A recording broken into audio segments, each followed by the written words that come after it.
Bonjour à tous et bonsoir. On peut commencer à dire bonsoir. Il est passé 18h. Je suis David Habitant, je fais de la médiation dans le domaine de l'architecture et du patrimoine. Et je suis très heureux d'animer cette table ronde conclusive. On va continuer dans la lignée des trois ateliers qu'on a entendus tout à l'heure.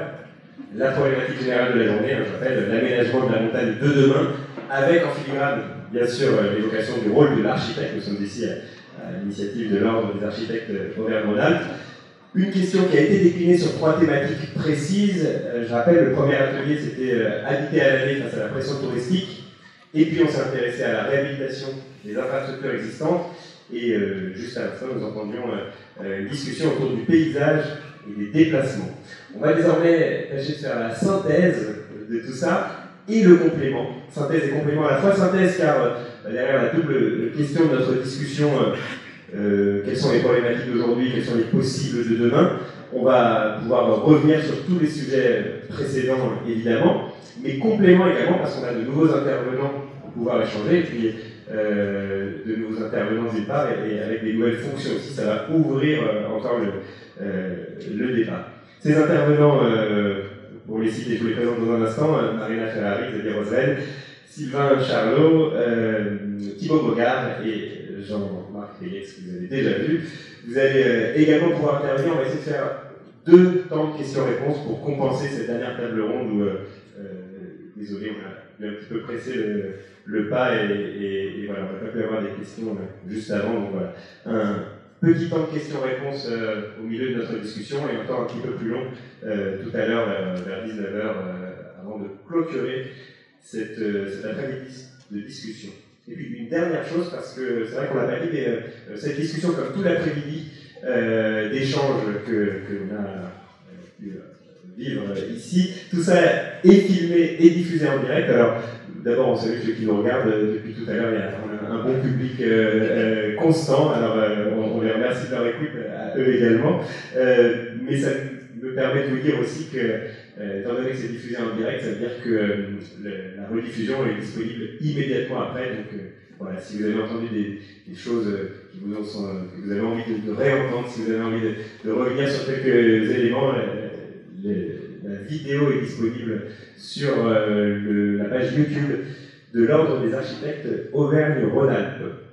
Je crois que j'ai tout dit, alors on va pouvoir lancer notre discussion tous ensemble. Un rapide mot de présentation peut-être de chacun d'entre vous. Je vais vous interroger sur une de vos actualités en rapport avec notre thématique. Ça va nous aider à bien cerner vos points de vue aux uns et aux autres. À commencer par vous, Marina Ferrari. Bonjour.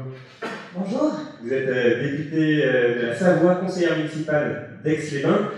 Vous avez produit l'an dernier un rapport pour le ministère des collectivités territoriales sur la problématique des lits froids. Alors on a vaguement évoqué tout à l'heure la question des lits froids. En tout cas, je pense que c'est une entrée pour évoquer les besoins en matière d'aménagement au sein des territoires de montagne. Si vous pouvez déjà juste redéfinir ce terme qui n'est pas apprécié par tout le monde, je crois, autour de cette table. On va pouvoir y venir. En tout cas, les lits froids, c'est quoi?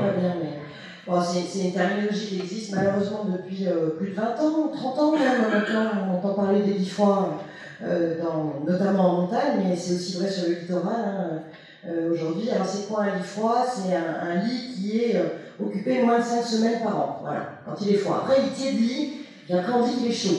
Voilà. Et aujourd'hui, c'est une grosse problématique, notamment économique, sur nos territoires et sur certaines stations de montagne. Puisque, en gros, sur les 6 départements alpins, on a à peu près 3,5 millions de lits touristiques, et on estime aujourd'hui qu'on a entre 30 et 50% en fonction des destinations de lits dits froids, voilà, qui sont occupés moins de 5 semaines par an. Ce qui, bien évidemment, est une problématique économique, de développement économique, mais aussi qui ne va pas s'en poser problème, puisqu'aujourd'hui, c'est des lits qu'on pourrait remobiliser pour l'habitat saisonnier ou pour l'habitat permanent. Voilà, c'est plus compliqué en fonction de la typologie des biens, puisque quand on est dans la grande copro avec du studio cabine, c'est toujours plus difficile à reconvertir pour de l'habitat permanent. Voilà. Mais donc c'est une vraie problématique qui occupe les esprits des élus de montagne et du littoral depuis de nombreuses années. Sur laquelle on n'a pas encore trouvé la solution miracle, n'est-ce pas? Je me tourne vers Xavier. Il y a eu pas mal de propositions qui ont été faites dans les précédentes années. Il y a déjà des choses qui se font et qui sont bien sur nos territoires. Là, je regarde du côté de Jean-Marc, il y a beaucoup de choses qui se font. Et la clé du succès, c'est de travailler étroitement avec les propriétaires, puisque c'est eux la clé d'entrée pour pouvoir remobiliser ces hébergements touristiques. Alors on travaille beaucoup sur le sujet en ce moment. Je regarde Nicolas, puisqu'on a un groupe de travail interministériel dont fait aussi partie Xavier, qui travaille sur le sujet. Il y a Bercy, il y a le ministère du Tourisme, il y a bien évidemment Dominique Faure avec les collectivités, l'aménagement du territoire, Jean Bullion, je crois, et le logement, bien évidemment, avec notre ami Olivier Klein, voilà, qui travaille sur ce sujet. Et on est plusieurs élus locaux, des représentants aussi des professionnels de la montagne ou de l'aménagement touristique, qui travaillent sur cette problématique. Et on va pouvoir y revenir sur ce rapport interministériel, parce que voilà, c'est un très gros travail de fond, il faut bien le dire, qui réinterroge et redéfinit aussi la question du tourisme. Attendez, j'ai un trou. Oui, en montagne, mais spécifiquement sur la montagne. Oui. Alors non, là, le groupe de travail interministériel, il est sur l'intitulé exact, c'est l'attrition du logement permanent en zone touristique étendue. Donc ça n'adresse pas que la montagne, mais la montagne, il y a quand même des spécificités en zone tendue qui ne sont pas les mêmes que quand on est sur le littoral. On va y revenir sur tout ça, effectivement, et notamment avec votre voisin Xavier Rodrette, puisque vous participez également à ce groupe de travail, député de la Haute-Savoie, donc vous êtes voisin en tout point, jusque dans cette table ronde apparemment.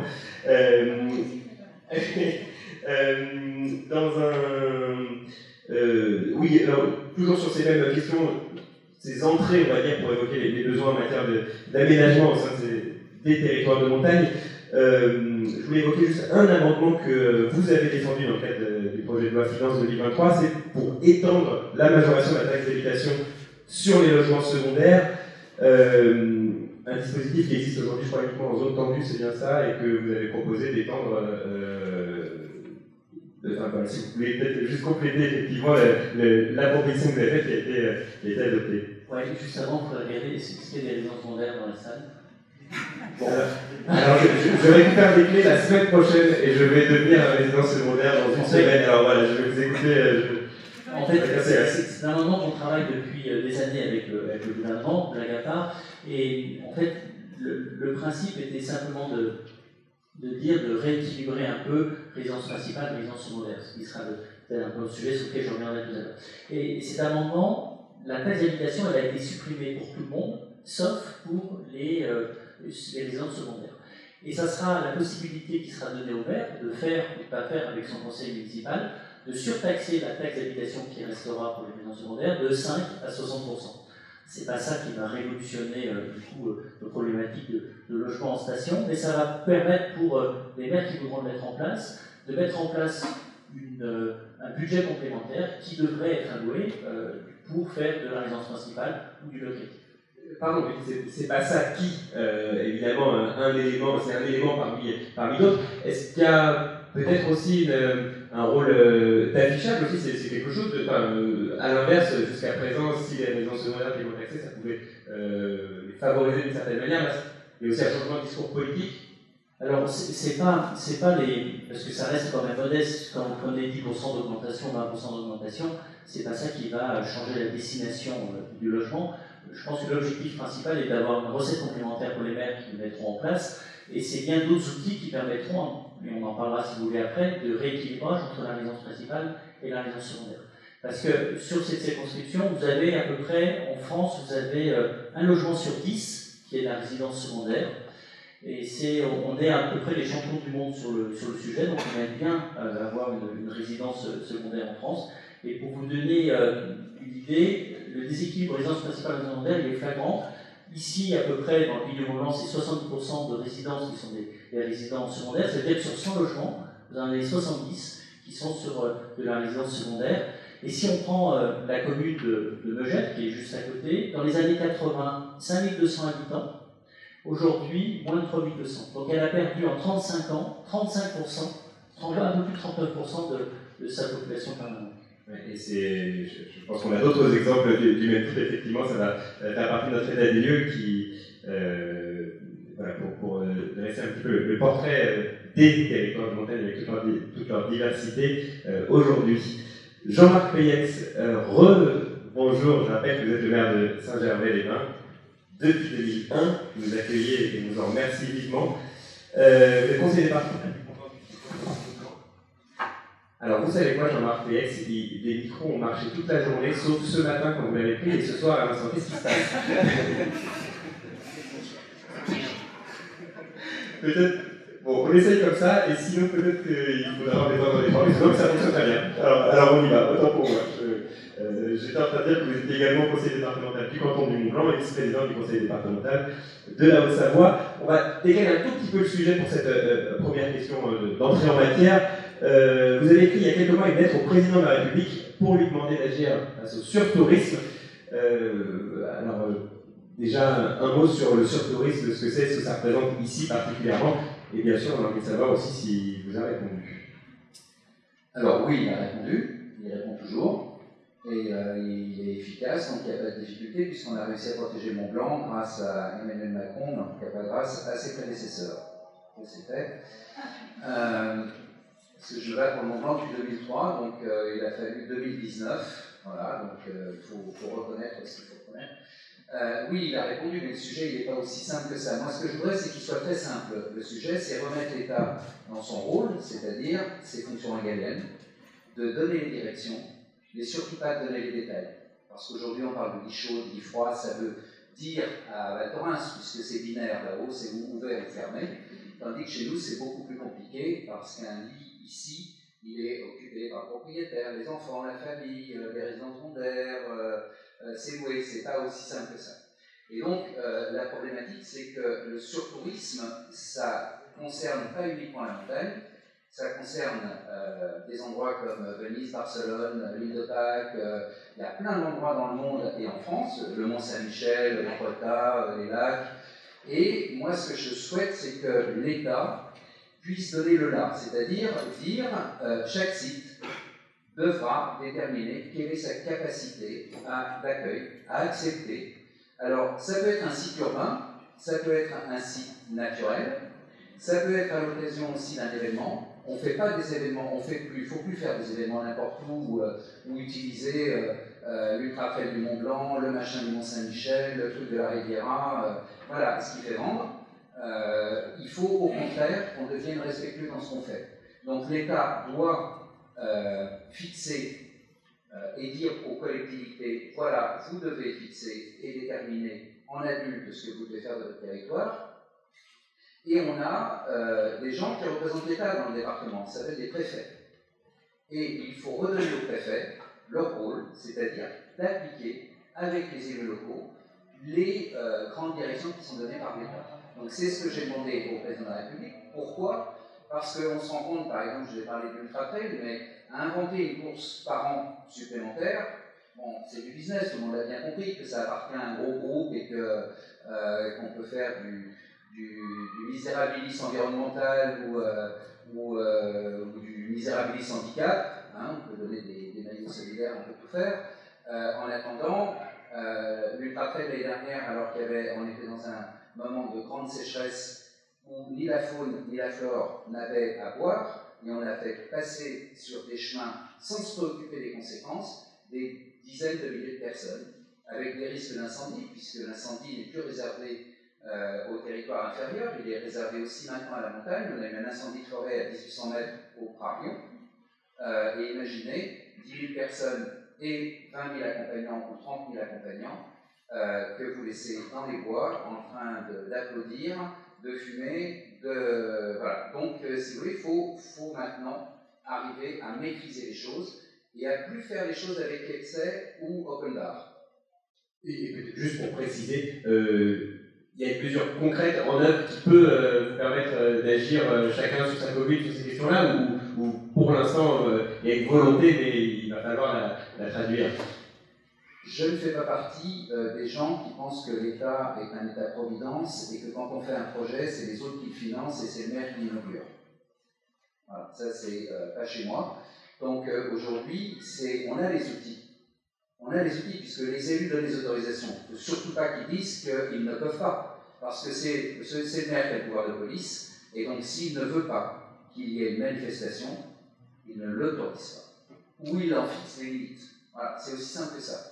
Il y a maintenant d'autres manifestations ou d'autres choses qui sont autorisées par le préfet, avec l'avis du ou des maires s'il y a plusieurs collectivités. Moi j'ai interdit cet hiver des compétitions Mejvan, qui étaient organisées par le directeur du club des sports, sans même demander l'avis de la commune traversée qui était Saint-Gervais. Eh bien, j'ai fait partie des gens qui ont empêché que l'Edelweiss ne se déroule pas cette année, parce qu'il y a des limites à l'utilisation des choses et des territoires. On continue notre tour de table et toujours cette même question introductive d'actualité. Je le disais, Sylvain Charlot, bonjour à vous, vous êtes délégué montagne chez Atout France. Alors on n'est pas dans une actualité immédiate, absolument immédiate, mais tout de même la mise en place commence à se préciser, c'est le plan montagne qu'Atout France a initié, c'était il y a 2 ans, hein, si je ne dis pas de bêtises.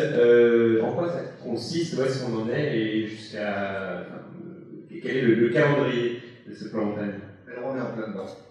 Il a été initié, alors c'est le plan Avenir Montagne, voilà, plan Avenir Montagne, mais qui a été initié par l'État, et à Atout France on est contributeur de ce plan Avenir Montagne, dans le cadre d'un dispositif qui s'appelle France Tourisme Ingénierie. Alors Atout France, hein, l'Agence nationale du tourisme, je ne sais pas si ça parle à tout le monde dans l'Assemblée, et c'est un dispositif en partenariat avec la Banque des Territoires. L'objectif, en fait, c'est de travailler, alors il y en a qui disent la lutte contre les froids, ça c'est un tas de noms.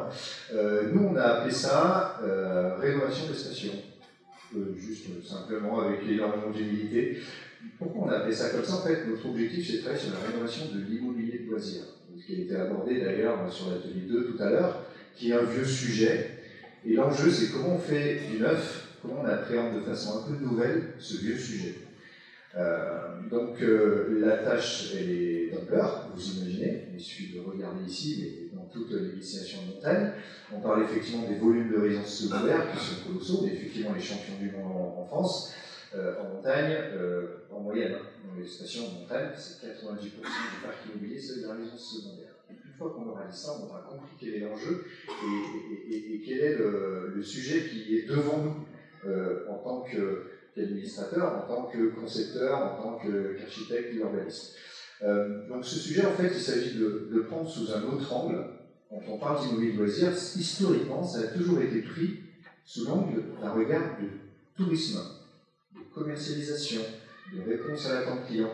Le dispositif ORIL a été abordé tout à l'heure par notre collègue. Rappelons juste ORIL, hein, oui, opération de rénovation d'immobilier de loisirs, mais qui t'a appris juste je rénove le meublé et je le commercialise.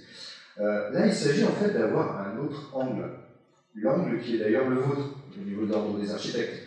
C'est-à-dire de l'appréhender sous forme d'une rénovation globale, y compris sur les parties communes, mais également les parties privatives. Et quand on parle de rénovation globale, on a l'énergie, on a la qualité d'usage qui va évoluer avec l'évolution aussi de nos montagnes. Et donc voilà, en fait, nous on l'a appelé rénovation des stations parce qu'il ne s'agit pas de rénover pour rénover, il s'agit de rénover pour répondre à une stratégie, pour répondre à un sens de la montagne de demain. Et pour faire ce travail, en fait, donc on accompagne 25 stations aujourd'hui. Alors on a un programme qui va s'étaler sur 5 ans, parce qu'il y avait cette question. 5 ans, pour ça on a une dotation de la Banque des Territoires qui est généreuse sur ce sujet-là, qui est de 5 millions d'euros, pour accompagner 50 stations. C'est facile à retenir, 5, 5, 50. L'ambition, enfin 50 stations sur...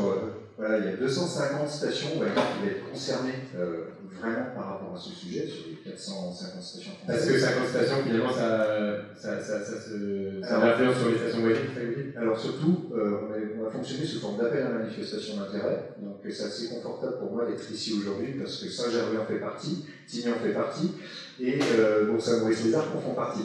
Donc voilà, vous voyez que les meilleurs finalement sont bien ici.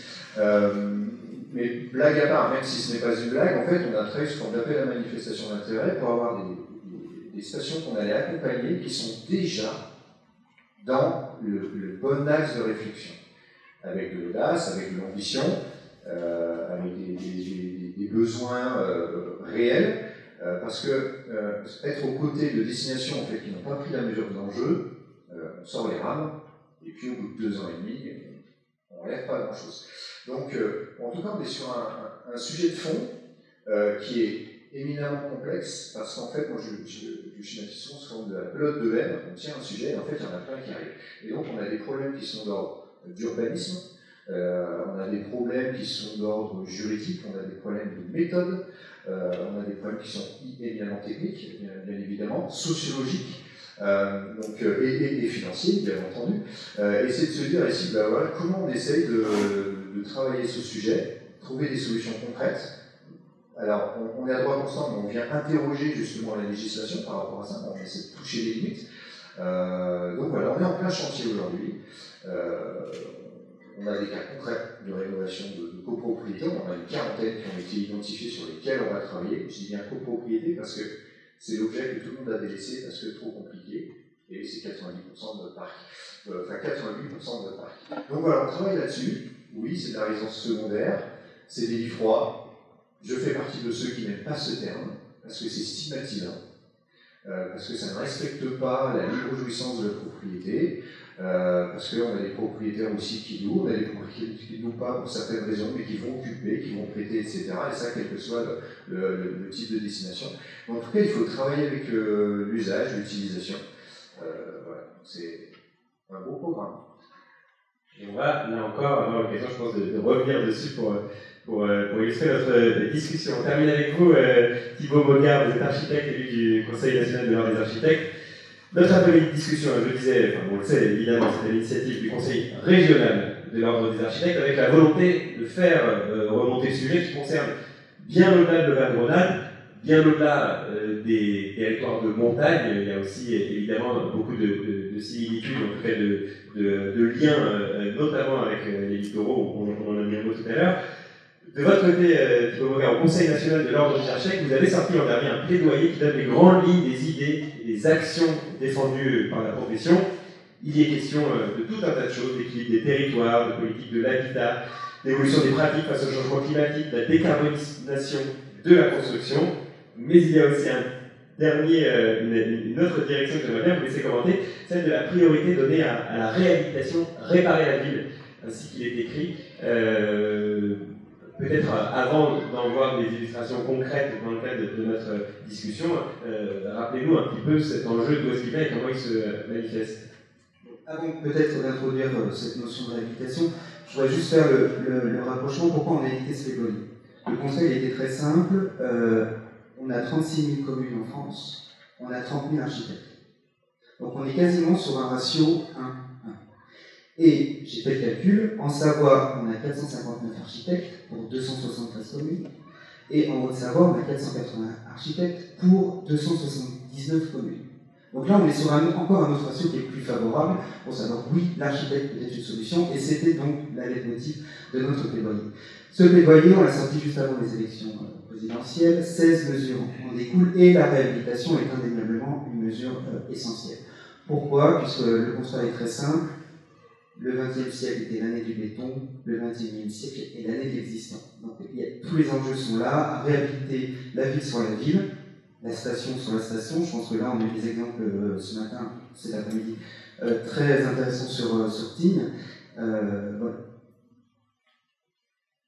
Bah oui, non, mais je pensais que vous vouliez développer, mais alors, effectivement, pardon, un peu pris court. J'étais sur ma question suivante. Et ben écoutez, voilà, en tout cas, une entrée en matière, on va pouvoir revenir là-dessus également. Alors, je le disais, on fait un rapide état des lieux et très vite ensuite on va aller dans les possibles de demain, ainsi qu'il est dit dans le titre.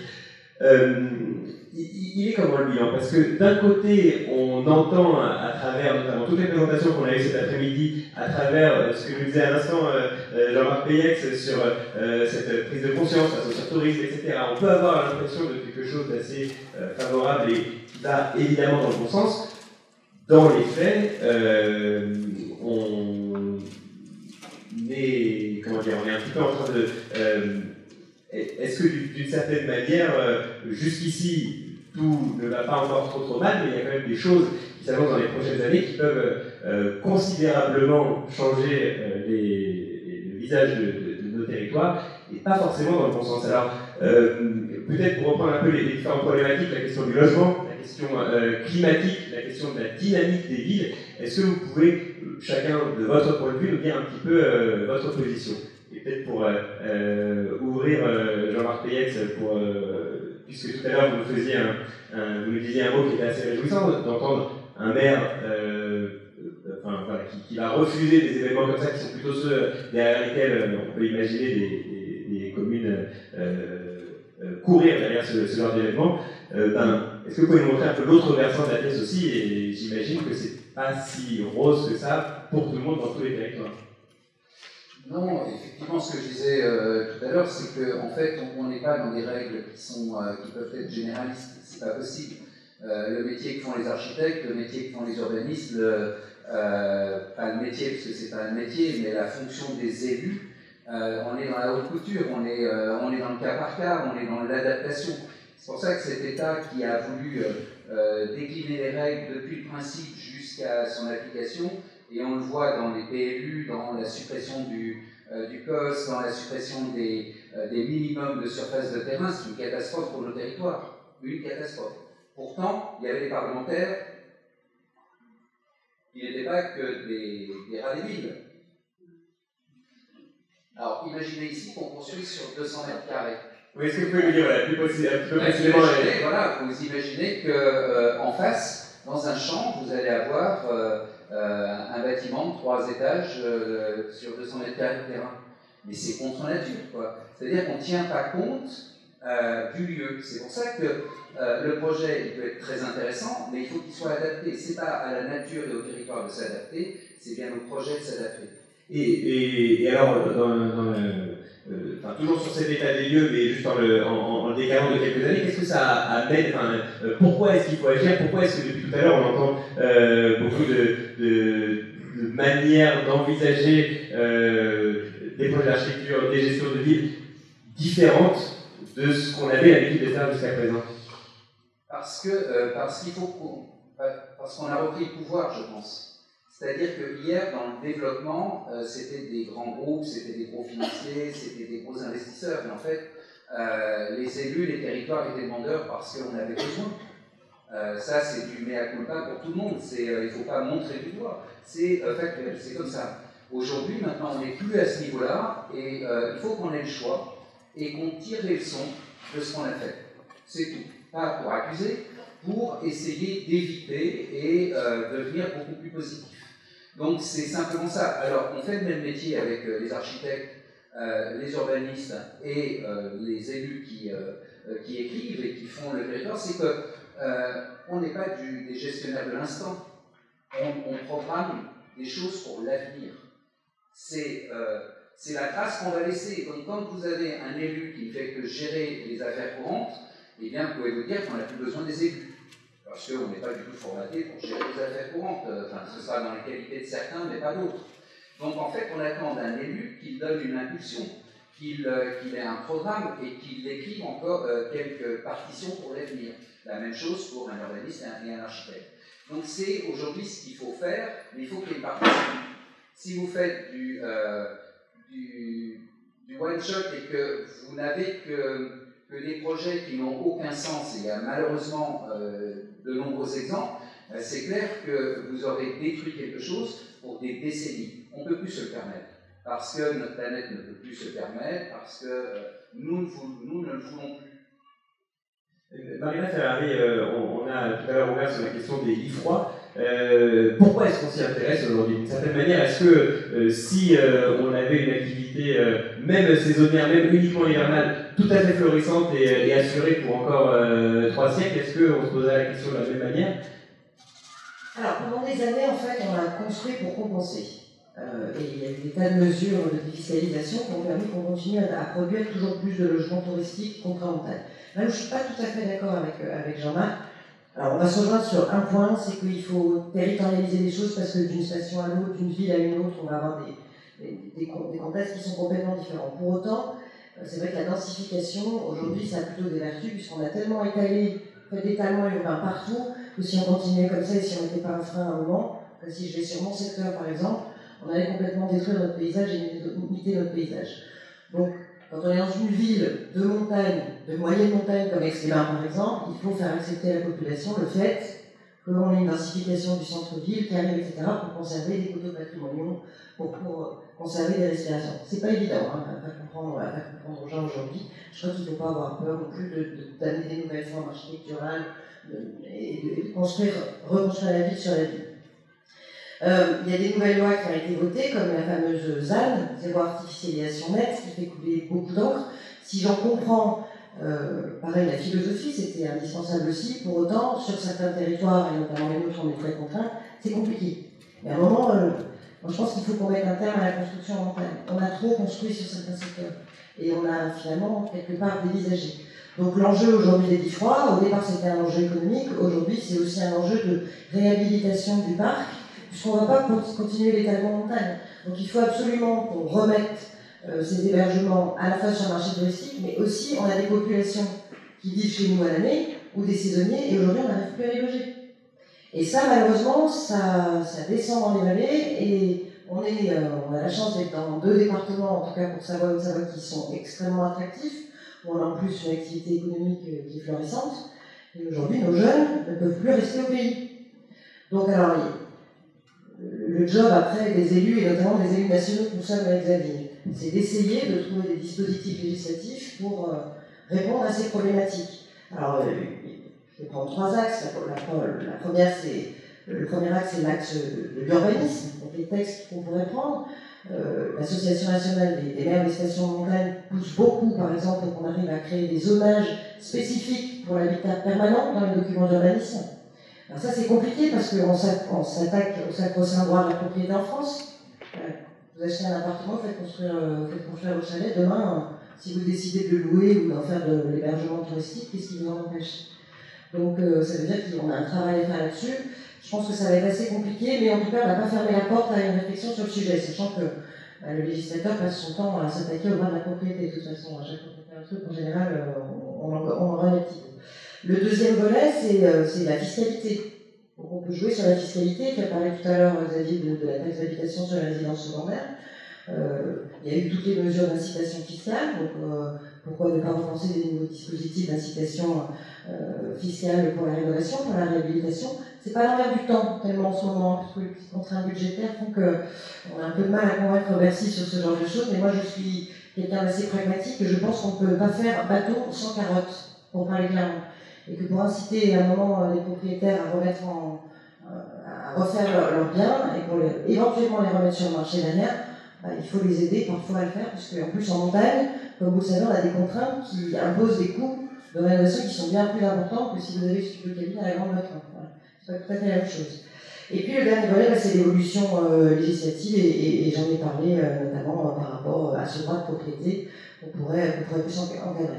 Alors juste une petite aparté, puisqu'il y a pas mal de gens qui vont peut-être s'intéresser au sujet. On a beaucoup tapé sur les plateformes, et on continue beaucoup à taper sur les plateformes type Airbnb. C'est vrai qu'il y a des territoires pour lesquels c'est très très compliqué, l'arrivée des plateformes, y compris dans des villes très touristiques comme Paris aujourd'hui, où vous avez les centres-villes qui se vident, et avec les obligations aujourd'hui, vous savez, le DPE, la tentation, c'est de dire comme le logement touristique n'est pas soumis au DPE, pof, et on bascule en logement touristique, et on enlève encore de l'habitat permanent dans nos centres-villes ou dans les stations. Donc il y a une fameuse PPL qui va arriver, une proposition de loi qui va arriver, sur laquelle on est plusieurs élus, en tout cas du pays de montagne, à être très réservés. Puisque la première des mesures qui est proposée, c'est d'étendre l'obligation du fameux DPE à tous les logements touristiques et à toutes les résidences secondaires. Pourquoi pas? Mais attention, en fonction, pareil, des différents territoires, on pourra avoir une aggravation du phénomène de vol clos. Alors peut-être pas sur des territoires comme le vôtre, mais si vous allez sur des grandes stations, à contrario, on risque d'avoir les volets qui se ferment à nouveau, donc attention. Et puis également la tentation de revenir sur des acquis fiscaux aujourd'hui, à un moment où on rentre dans une période où il faut qu'on réhabilite vite, et on a aussi la contrainte de rénovation énergétique, c'est que dans le texte, il est proposé de mettre fin, ou en tout cas de réduire de manière très importante l'abattement fiscal de 71% pour les locations meublées. Si je prends une destination comme Aix-les-Bains, ville thermale, la majeure partie de notre parc aujourd'hui, c'est des logements meublés non professionnels. Donc si demain on leur dit il faut rénover, mais en plus vous perdez votre abattement fiscal, je peux vous dire que là, de nouveau, les studios vont se fermer. Voilà, donc il faut qu'on fasse attention à ce qu'on fait, et c'est pour ça que, de ce point de vue, Jean-Marc a raison, il faut toujours écouter le territoire et puis adapter les mesures aux bonnes échelles. Vous nous avez fait toute la table ronde, Marina, en disant à la fois les problématiques et à la fois des solutions. Alors c'est super, regardons, j'ai pas osé vous couper parce que je me suis dit qu'on avait des pistes et il y en aura d'autres, on pourra partir de celle-ci. Mais alors peut-être pour... Non, s'il vous plaît, vous avez plein de choses à me dire encore et on sera ravis d'écouter, mais peut-être juste pour terminer sur cet état des lieux, alors Rosanne, vous pouvez prendre la parole, est-ce qu'on attend 3 minutes pour évoquer les solutions ou sur la question de l'état des lieux, je voulais aussi évoquer les populations en place, la question du vieillissement des populations, la question... c'est tout un tas d'enjeux qui concordent aussi et qui amènent aujourd'hui les stations, les villes de montagne, tous ces territoires-là à se poser des questions d'un avenir un peu différent. Moi je vais revenir peut-être juste à un constat sur le logement. En fait, il est urgent de prendre des solutions pour que nos stations ne se vident pas dans un habitant permanent. Il ne faut pas que nos stations de montagne deviennent des Disneyland et qu'on n'y vienne que pour les vacances et qu'on veut une vie à l'année. Vous avez des communes comme ici à Saint-Gervais qui résistent mieux que d'autres parce que les élus locaux utilisent des outils, mais il faut que nous, législateurs, députés et du coup sénateurs, on donne des outils complémentaires et à la main des maires, j'insiste, pour qu'on puisse retrouver un équilibrage entre résidence secondaire et résidence principale. Pour vous donner une idée, dans Chamonix, si vous prenez le revenu moyen d'une personne, s'il veut acheter un 70 mètres carrés, il lui faut 24 ans de la totalité de son salaire. La moyenne française, c'est 6 années. Et c'est la moyenne. Ça veut dire qu'on a aujourd'hui des coûts qui sont tellement élevés que nos locaux, nos enfants sont plus capables d'acheter. Donc c'est pour ça qu'il faut aller sur des solutions tout en trouvant cet équilibre, parce que les résidents secondaires, c'est des gens qui ont choisi de vivre ici, il y en a qui sont là depuis 20 ou 30 ans, et c'est pas du tout la chasse et opposer les résidences secondaires, il faut qu'on garde de la vie à l'année. Et alors, on parle beaucoup, et à raison, des résidents à l'année, des résidents à l'année, voilà. Sylvain Charlot, peut-être un mot pour tout de même évoquer aussi les évolutions en matière de tourisme. Je pense que c'est tellement évident que finalement, je trouve qu'on l'a pas tellement dit cet après-midi, mais qu'est-ce que c'est la montagne dans 20 ans, dans 50 ans, si on continue comme on fait aujourd'hui? Qu'est-ce que... Ah. J'ai une réponse aux hommes mouillés, on vous écoute. Alors déjà, ça ne sera pas en un mot, ça c'est impossible. Merci pour la question. Ce qui se passe, j'ai entendu tout à l'heure, c'est la notion d'héritage. On a un héritage aujourd'hui qui est... J'ai énormément aimé tout à l'heure aussi de dire le XXe siècle on bétonne, le XXIe siècle c'est autre chose. C'est peut-être le siècle de la sobriété dans toutes ses dimensions. Et cet héritage, en fait, il est issu d'un modèle unique. Je suis désolé, j'ai pas un peu d'histoire, mais on a eu le plan neige, etc. Et on a essayé de... l'essor, les congés payés, l'accès aux loisirs, etc. Et ça s'est traduit par des plans neige avec des investissements qui étaient colossaux pour les équipements.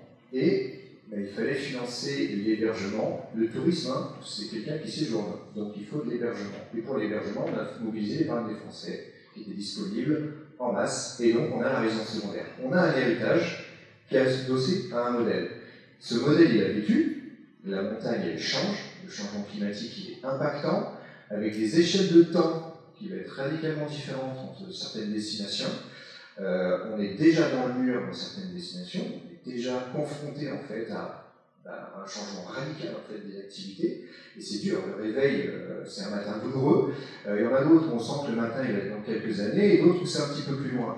Alors, c'est pas parce qu'on a de la perspective lointaine qu'il faut balayer d'un revers de la main les enjeux, bien au contraire, et j'ai entendu tout à l'heure effectivement que les activités touristiques qu'on arrive à pérenniser doivent financer justement cette transition.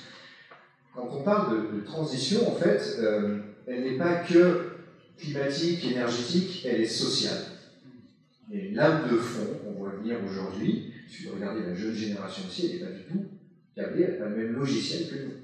Par contre, on est acteur aujourd'hui. Donc en fait, il s'agit de se dire quelle montagne désirable je souhaite en fait pour demain.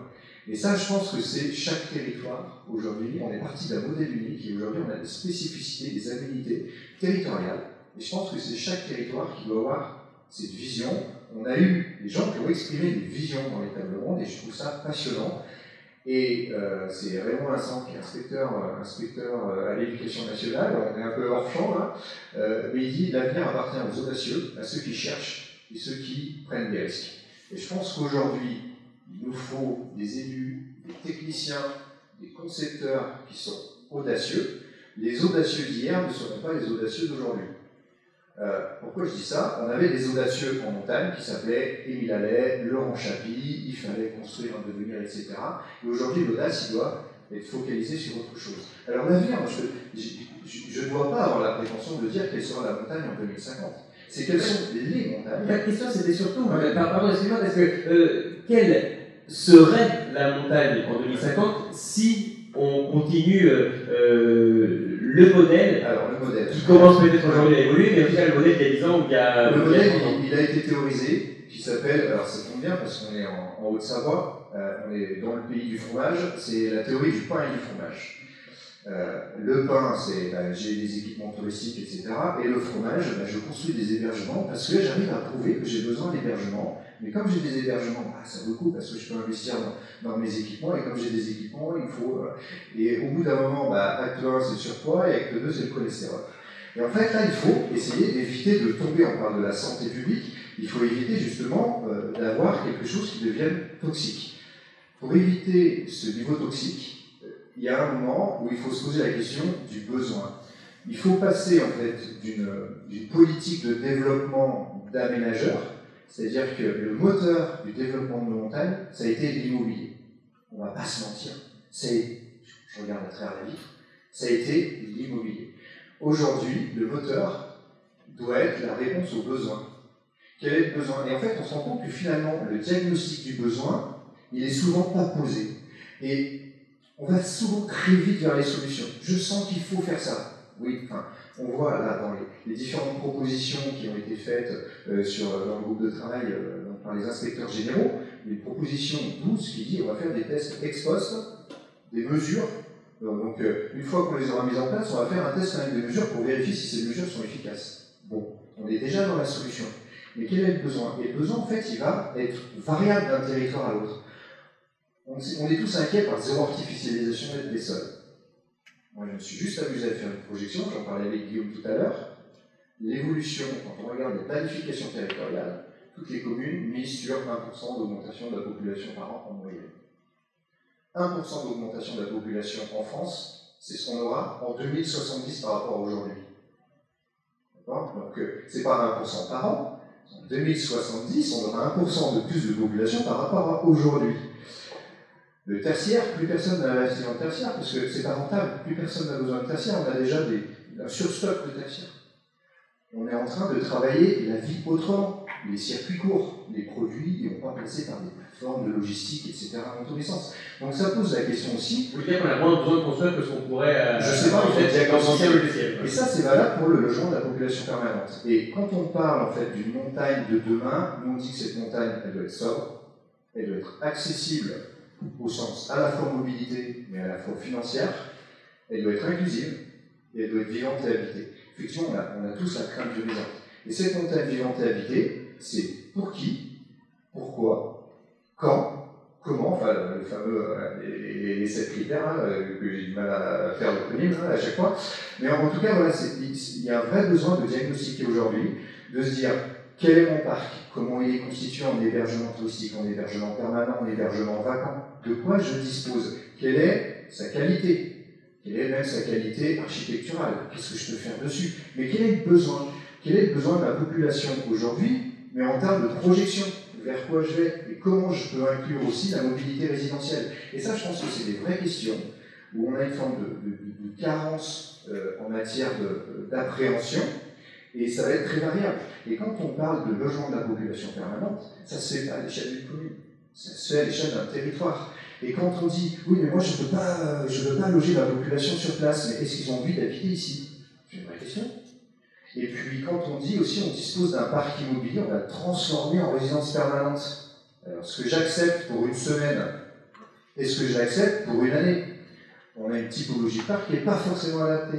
Et donc en fait, voilà, quand je parle de diagnostic, c'est quelle est mon offre, quel est mon besoin, et je converge en disant quelles sont mes opportunités. Voilà. Est-ce que j'ai des opportunités? Est-ce que ces opportunités, c'est un stock vacant que je peux mobiliser? Et quelles actions je mets en place? Voilà. Je pense que, et là, je pense qu'il y a déjà un chemin qui doit être fait, et je ne pense pas que légiférer au niveau national en pensant toujours qu'on a un modèle unique permettra de résoudre tous les problèmes.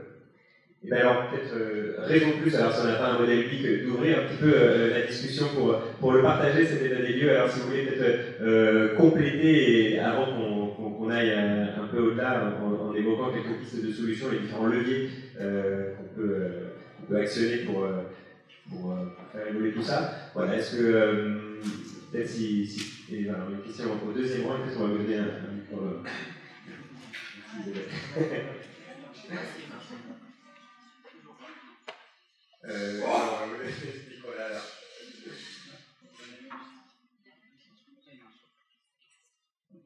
Mais maintenant que je suis plus dans l'atelier d'aménagement, je vais en profiter pour poser quelques questions. Donc, Claire Dizier-Laurent, un adjoint à l'urbanisme à Tignes. On parle de solutions de logement. Alors, sur Tignes, on a quand même quelques emplacements réservés qui sont depuis élus, donc du foncier de la commune, où là, on est en train d'essayer de bâtir un projet d'accession à la propriété. En février 2022, Tignes a été classé en zone relativement tendue, classé B, et je dirais les coûts de la construction ont augmenté de 20% depuis, et l'architecte qui travaille sur le projet fait un projet sobre, juste ce qu'il faut, 31 logements, et il me dit maintenant je vais regarder l'équilibre économique. Sous-entendu, ça ne va pas passer.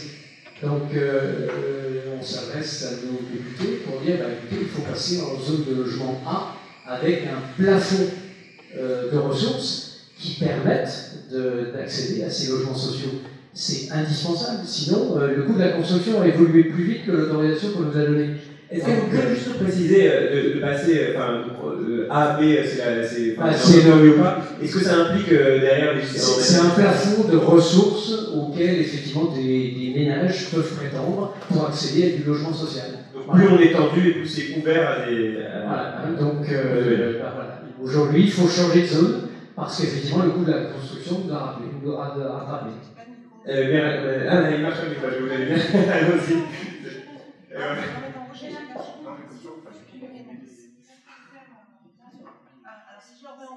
Oui, c'est bien pour voir. Mais non, c'est ce petit jeu du coup, j'aime bien. Ça crée une petite animation dans la discussion. Je bien si vous. Voilà. Alors, je suis tout à fait d'accord sur la question du zonage système. D'ailleurs, dans le rapport que j'avais produit à l'époque, je parlais de ce sujet. Par contre, attention, il ne faut pas raisonner au niveau de la commune. Parce que souvent, aujourd'hui, la politique logement est au niveau des intercos ou des agglos, en fonction des territoires. Donc, il faut bien raisonner au niveau intercommunal et au niveau du bassin de vie. Parce que si vous passez une commune en A et que la commune d'à côté a à peu près la même problématique, alors Val d'Isère, par exemple, chez vous, je ne sais pas comment ils sont classés. Ils sont en A ou ils sont encore en B1, je ne sais pas. Ils sont B1 aussi. Voilà. Donc si on classe du coup de Tignes en A, il faut aussi classer Val d'Isère en A. Enfin, je veux dire, il faut être cohérent sur l'ensemble du territoire de sorte à ne pas créer des déséquilibres. Et c'est un peu. Alors, il y a une première vague qui a été mise en place là avec Emmanuel Vargon lors du dernier quinquennat.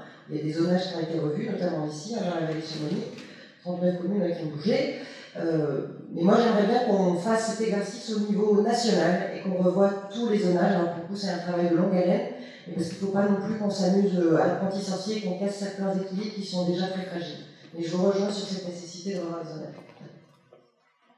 Il y a aussi l'inflation qui est passée par là. C'est pour ça que je pense. En complément, je vais aller dans ce sens-là parce qu'on a fait l'exercice d'identifier dans les 450 destinations touristiques de montagne quel était le zonage.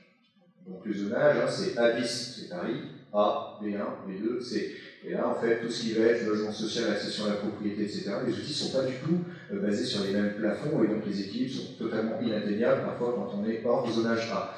Et en fait, quand on regarde, donc, zone A, on a 5 stations aujourd'hui qui sont en zone A. Beaucoup dans le Pays du Mont-Blanc, parce que le travail a été fait, beaucoup en Haute-Savoie, parce que le travail a été fait à ce niveau-là. Donc c'est Chamonix, Megève, Morzine-Avoria, Laclusa, Léger. Ensuite, on a quelques stations qui sont en B1, quelques stations en B2, mais souvent transfrontalières, et tout le reste, c'est en zone C, quelle que soit la typologie de station.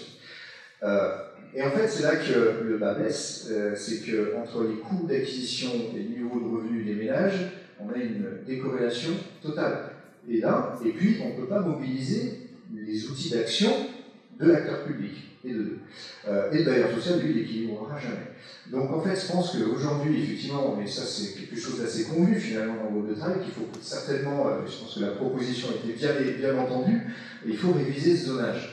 Et pour réviser ce zonage, au lieu de partir dans des grandes considérations, on a aujourd'hui accès à toute la donnée des revenus médians, mais il faut aussi, ça c'est notre avis, travailler par décile.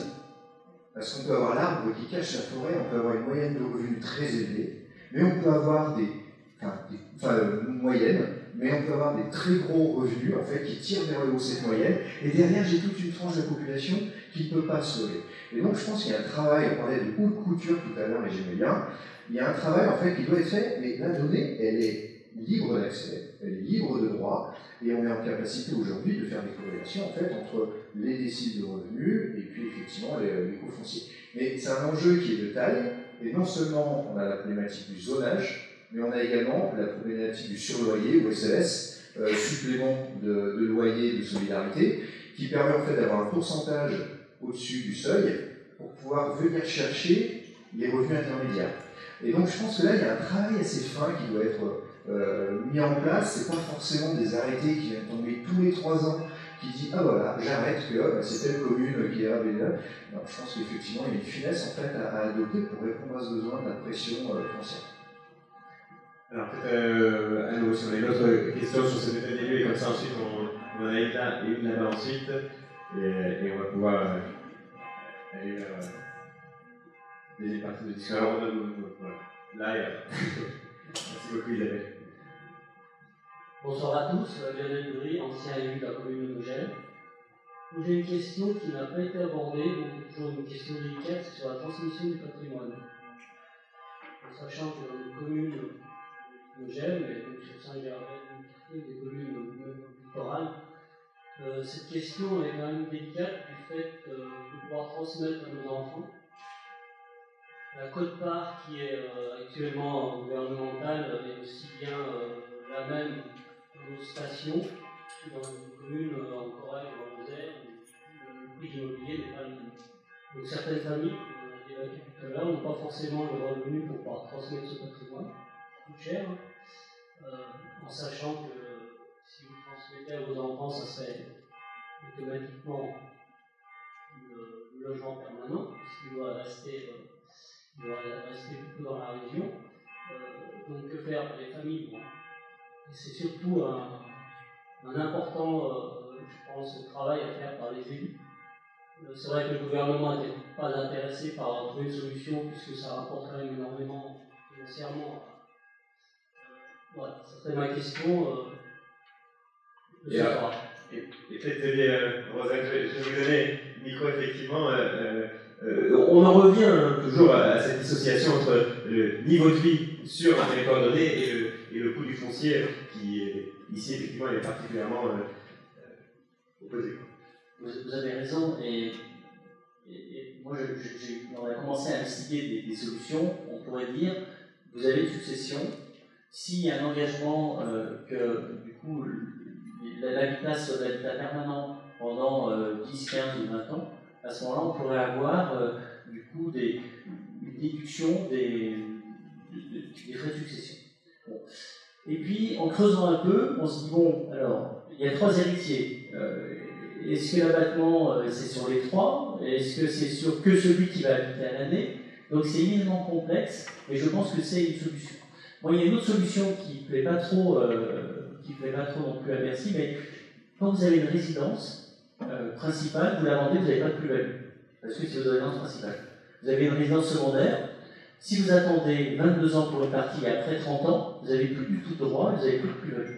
Donc en fait, on a des appartements qui ne tournent pas et qui, souvent, les gens sont bloqués pendant 22, voire 30 ans. Et l'idée, ça serait de dire que s'il y a une plus-value et qu'on dit, par exemple, alors je prends un exemple, qu'elle soit 2 fois le prix, 2 fois supérieure au prix d'achat, donc une plus-value importante, qui serait double de ce qui a été acheté, et ben on pourrait quand même conserver du coup on mettrait une fiscalité complémentaire de 3 ou 5% qui reviendrait à la commune pour qu'elle fasse du logement permanent. Ça, c'est des choses qui sont portées entre autres par le MODEM et qui sont, à mon avis, des choses qu'il faut étudier. Le gouvernement n'y est pas favorable, mais je pense que quand il y a une plus-value qui est très forte, on pourrait, même si on a dépassé les 22 ou les 30 ans, mettre une taxation. Je voudrais aussi revenir sur ce que vous disiez tout à l'heure. Il faut que les élus puissent connaître vraiment la qualité de leur logement.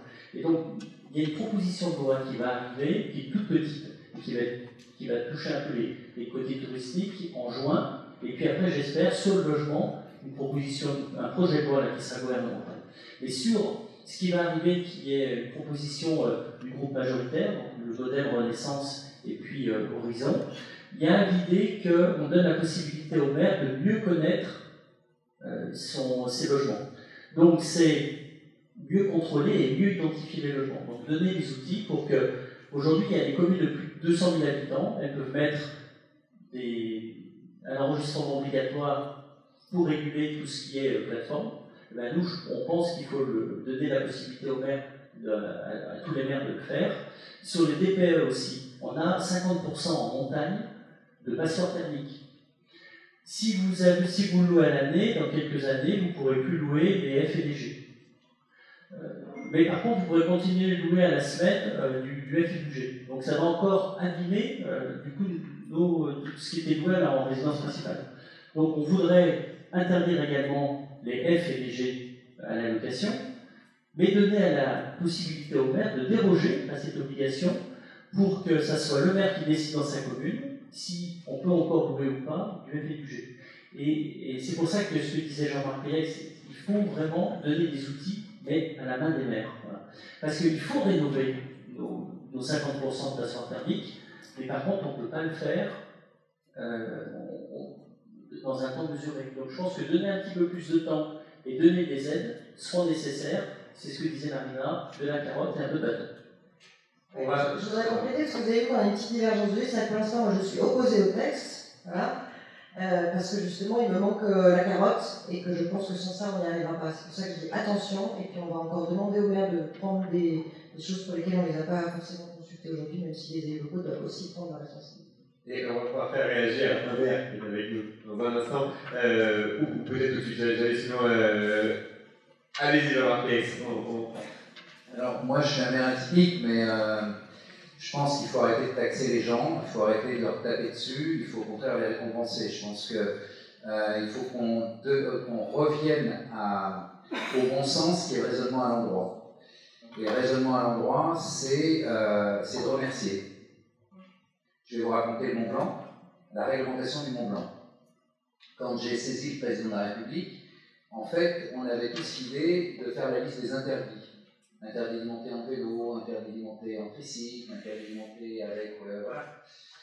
Et on s'est tous dit, avec Emmanuel Vargon, on s'est dit, on va en rater, puis ils vont en inventer. Ils vont inventer le tricycle à moteur, ou voilà. Et donc, on a raisonné d'une autre manière, on a dit, qu'est-ce qu'on veut? Eh bien, on veut que le Mont Blanc soit réservé à l'alpinisme au ski. Point. Le reste, eh bien, quoi que ce soit, eh bien, c'est ailleurs. Ben, c'est à peu près la même chose. Je pense qu'il faut, si on veut aujourd'hui modifier le logement, et c'est à chaque fois très différent en fonction des lieux, je vais être très méchant. Hein. Le classement A, c'est la récompense de pour ceux qui n'ont rien fait. Pour les territoires qui ont été mauvais élèves. Pour les territoires qui ont tout laissé faire. Voilà. C'est peut-être difficile à dire, peu importe, hein, de toute façon on ne votait pas ici, donc ça ne pose pas de problème. Mais c'est en fait ce qu'il faut bien comprendre. La deuxième chose, c'est que vous parlez de résidence secondaire, vous parlez de surcoût, vous parlez de beaucoup de choses. Nous, on a un autre drame qui arrive en Haute-Savoie, et un peu dans l'Ain, très peu en Savoie, en Basse-Savoie, pardon. Ce sont les frontaliers. Vous savez que les Suisses prennent les Français pour un territoire de logement de leurs salariés importés. Et en fait, si vous regardez un peu la manière dont se développe la Haute-Savoie, on est en train de créer des lits froids à la journée. Non plus des lits froids de saison, mais des lits froids, c'est-à-dire que les volets seront fermés de 7h du matin jusqu'à 21h, sauf le week-end. Donc ça va être le drame de demain, parce que ça va faire comme les Chamoniards et les gens qui sont descendus. Ça n'a rien de méchant, c'est très factuel. Chacun de nous, on a une échelle de valeur. On se dit par exemple, le mètre carré, ça vaut en coût de construction 3 000, et puis je peux le vendre 5 000. Ça, c'est votre échelle de valeur. C'est valable sur un territoire. Quand les Chamoniards et les Méchevans ont quitté Chamonix et Megève, ils sont partis avec leur échelle de valeur. Et quand ils sont arrivés à Passy, en dessous, ou à Domancy, et qu'ils ont offert la moitié de ce qu'ils avaient dans la tête, c'est-à-dire au lieu de 10 000, 5 000 euros, ils ont simplement proposé 2 fois ce que ça valait. Et c'est eux qui ont créé l'inflation qu'on a aujourd'hui. En s'installant en bas, ils sont descendus avec leur échelle de valeur et ils ont fait monter les prix. Je vous parlais tout à l'heure de combien valait un terrain à Saint-Gervais. Alors, je ne dis pas que tous les terrains valent le même prix. Je vous ai parlé de 68 € et de 150 €. Vous allez à Domancy, ça vous dit Domancy, ça vous parle? Non, c'est 250 à 300 € net carré. Voilà. Donc attention aux grandes cités, et il y a d'autres choses qu'il faut voir, et un territoire, et au moins c'est l'avantage de la Haute-Savoie, un territoire, c'est pas binaire, c'est pas j'ai les habitants et j'ai des touristes, non. Dans les habitants, déjà, il y a tellement de visages différents, et tellement de métiers, tellement de richesses, qu'on n'est pas du tout sur... alors, je suis désolé de dire ça et d'être un tout petit peu caricatural, mais les stations qui ont été créées de toutes pièces, elles, c'est binaire. Les froids, ils savent ce que ça veut dire. C'est un lit fermé, c'est un lit qui rapporte pas d'argent. On a les codes, on les a. C'est eux qui les ont inventés. J'ai pas la caisse. Voilà, lit froid, ça veut dire j'ai pas la caisse. Alors que chez nous, c'est vrai que ça ne peut pas s'appliquer, cette terminologie, parce que c'est jamais vrai. Et puis, il ne faut pas oublier une chose quand on fait des analyses comme celles qui sont faites en ce moment. Résidence secondaire, c'est pas que les touristes. Hein. Un résident principal qui a un deuxième logement, c'est une résidence secondaire. Donc quand on veut surtaxer les résidences secondaires, il ne faut pas oublier qu'on surtaxe aussi les gens d'ici. Parce qu'ici, il y a plein de gens qui ont aussi une deuxième résidence. Ce qui veut dire une résidence secondaire. Ben, eux, ils vont se payer des augmentations. Voilà, ça... Sauf si le maire choisit pas. Oui, sauf si le maire. Alors vous prenez les décisions à Paris, rue de l'Université, et puis c'est nous qui devons en assumer.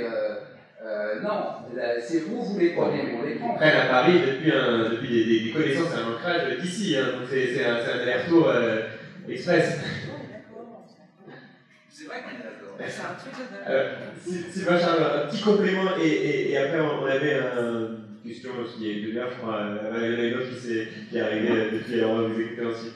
Oui, j'avais envie de dire de l'histoire des villes, en fait. Finalement, l'urbanisme, en fait, suit des tendances, des ouvertures foncières, etc. Et effectivement, ici, on n'y échappe pas. On a une dépression du bassin lémanique, etc., qui va de plus en plus loin. De la même façon, si on n'est pas très loin d'une grande agglomération comme Lyon, on a l'Est lyonnais qui suit la dépression de Lyon, et ça s'appelle de la cité dortoir, et il faut effectivement arriver à la gérer. Je voulais même juste revenir effectivement sur attention à la confusion entre la tension foncière et la culpabilité de la résidence secondaire. La relation de cause à effet n'est pas établie. Tout découle de ça, sauf que la démonstration n'est pas faite. Et la Direction Générale de l'Aménagement, du Logement et de la Nature, la DGALN que vous connaissez bien, est intervenue en personne dans le deuxième groupe de travail qui a dit « Nous sommes dans l'incapacité de démontrer la causalité directe entre la résidence secondaire et la tension foncière. » La tension foncière, moi, je renvoie en fait à une thèse que je suis en train de suivre en tant que... voilà, je fais partie du comité de thèse, c'est Quentin Drouet qui travaille là-dessus. Et en fait, la tension foncière, elle est multifactorielle. Et on a une parfaite illustration de Jean-Marc Félix qui dit on va dire ceux qui travaillent en Suisse, les transfrontaliers, en fait, nous prennent comme de la poudre à logement. Oui, et en fait, on est multifactoriel. Et dans le multifactoriel, il y a aussi tout simplement l'attractivité du territoire, la qualité de vie. Ça a un prix, cette qualité de vie. Elle va se monnayer de plus en plus. Et en fait, voilà, je pense c'est vraiment urgent de décorréler un petit peu les sujets. Et dans un sujet, finalement, qu'on a peu abordé, alors que ça concerne l'ordre, je dirais, c'est celui de la rénovation. Alors, on parle des DPE élargis à la location touristique, etc. Alors, il y a un problème qui est l'échelle de temps. Parce qu'on on parle de tension foncière, moi j'ai envie de parler de tension des métiers en fait, de la rénovation. On sait qu'aujourd'hui, on est déjà tendu. Au niveau du BTP, on est tendu. On est déjà à peu près à 20 ou 30% de carence en fait, de disponibilité. Si j'accentue la tension, je vais faire monter les prix. Si je fais monter les prix, je rends non économiquement viable en fait, une opération de rénovation. On parle de ce qui se passe en France, mais regardons juste l'Europe. Directive européenne 24 mars 2023. C'est tout frais. C'est tout frais. Le droit européen va devoir s'aligner, le droit français va devoir s'aligner sur le droit européen. Alors, il y a un problème de temps, là, parce qu'on dit l'interdiction locative des passoires thermiques. Juste pour rappel, 2025, étiquette G, et on y est très vite quand on est au fuel, et 2028, étiquette F. Étiquette F. Et 2000. Voilà. Et après 2034, étiquette directive européenne pour le résidentiel. Le tertiaire, on décale plus de 3 ans. Pour le résidentiel, 2030, tous les bâtiments résidentiels devront avoir à minima l'étiquette E. 2033, tous les bâtiments résidentiels devront avoir à minima l'étiquette D. C'est bien chronologie pour vous. C'est pas une meilleure chronologie, c'est celle qui va s'imposer à nous, puisque la directive elle est passée. Donc le droit français va devoir s'adapter. Et là, on ne fait pas de distinction, résidence secondaire, résidence principale. On s'en moque. On est en train de parler de destination résidentielle. En 2033, tous les bâtiments seront en D. Et libre à chaque pays ou région, parce qu'on a aussi des régions et des cantons, mais libre en fait à chaque pays d'utiliser sa méthode. En France, ça ne vous a pas échappé, depuis juillet 2021, on a la méthode 3CL, qui n'a pas été faite pour faire des DPE, elle a été faite pour faire des estimations de consommation d'énergie. Mais on l'a utilisé pour faire du DPE. Sauf que la méthode 3CL, calcul conventionnel des conventions dans le logement, conventionnel. Ça veut dire que je ne m'intéresse plus à l'usage, je m'intéresse en fait à la performance intrinsèque du bâtiment. Quand on est dans un parc ici, on a des petites surfaces. Donc eau chaude sanitaire, consommation incompressible, ventilation, renouvellement d'air, renouvellement donc chaleur massique, consommation incompressible. Vous avez un T2 avec une cuisine, une salle de bain, un WC, vous avez des couches de ventilation, vous avez tout fait, vous êtes en micro-B, c'est parfait. Vous avez l'aspiration, renouvellement d'air. Je divise tout par la surface. On a un outil de création de passoires thermiques des petites surfaces. Et vous avez des seuils, si vous n'avez pas échappé, 0, 400, 800 mètres. Au-delà de 800 mètres, je ne change pas de seuil. Bah, ici, je suis à combien? C'est 1000. Je mets. On est à 1100, 1100, 1400. Ici, oui. Nous, on varie de 580 mètres à 1200. Ok. Mais ça, dans les villages, 800, je crois. Ça, c'est 850. 850 ici. On a des destinations où on va être à, je regarde Guillaume, si on est sur les arcs, on est à 1800 et on monte même à 2000. Là, on a des températures extérieures, c'est pareil, bam, je reprends un coup derrière les oreilles. Donc en fait, là, on a quand même une machine aujourd'hui à création de passoires, et on s'en remet, c'est fou, on s'en remet, on en remet la loi, vous avez le droit de faire ci, ou vous n'avez pas le droit de faire ça, à une méthode qui n'est pas adaptée aux petites surfaces. Donc, je dis pas, c'est peut-être attention qu'on parle de changement climatique, mais honnêtement, j'ai utilisé cette expression hier qui a été reprise dans la presse, c'est attention à ne pas renverser la cabane sur le chien. On en est là aujourd'hui. On parle de l'impact du changement climatique. Moi, je vous dis tout.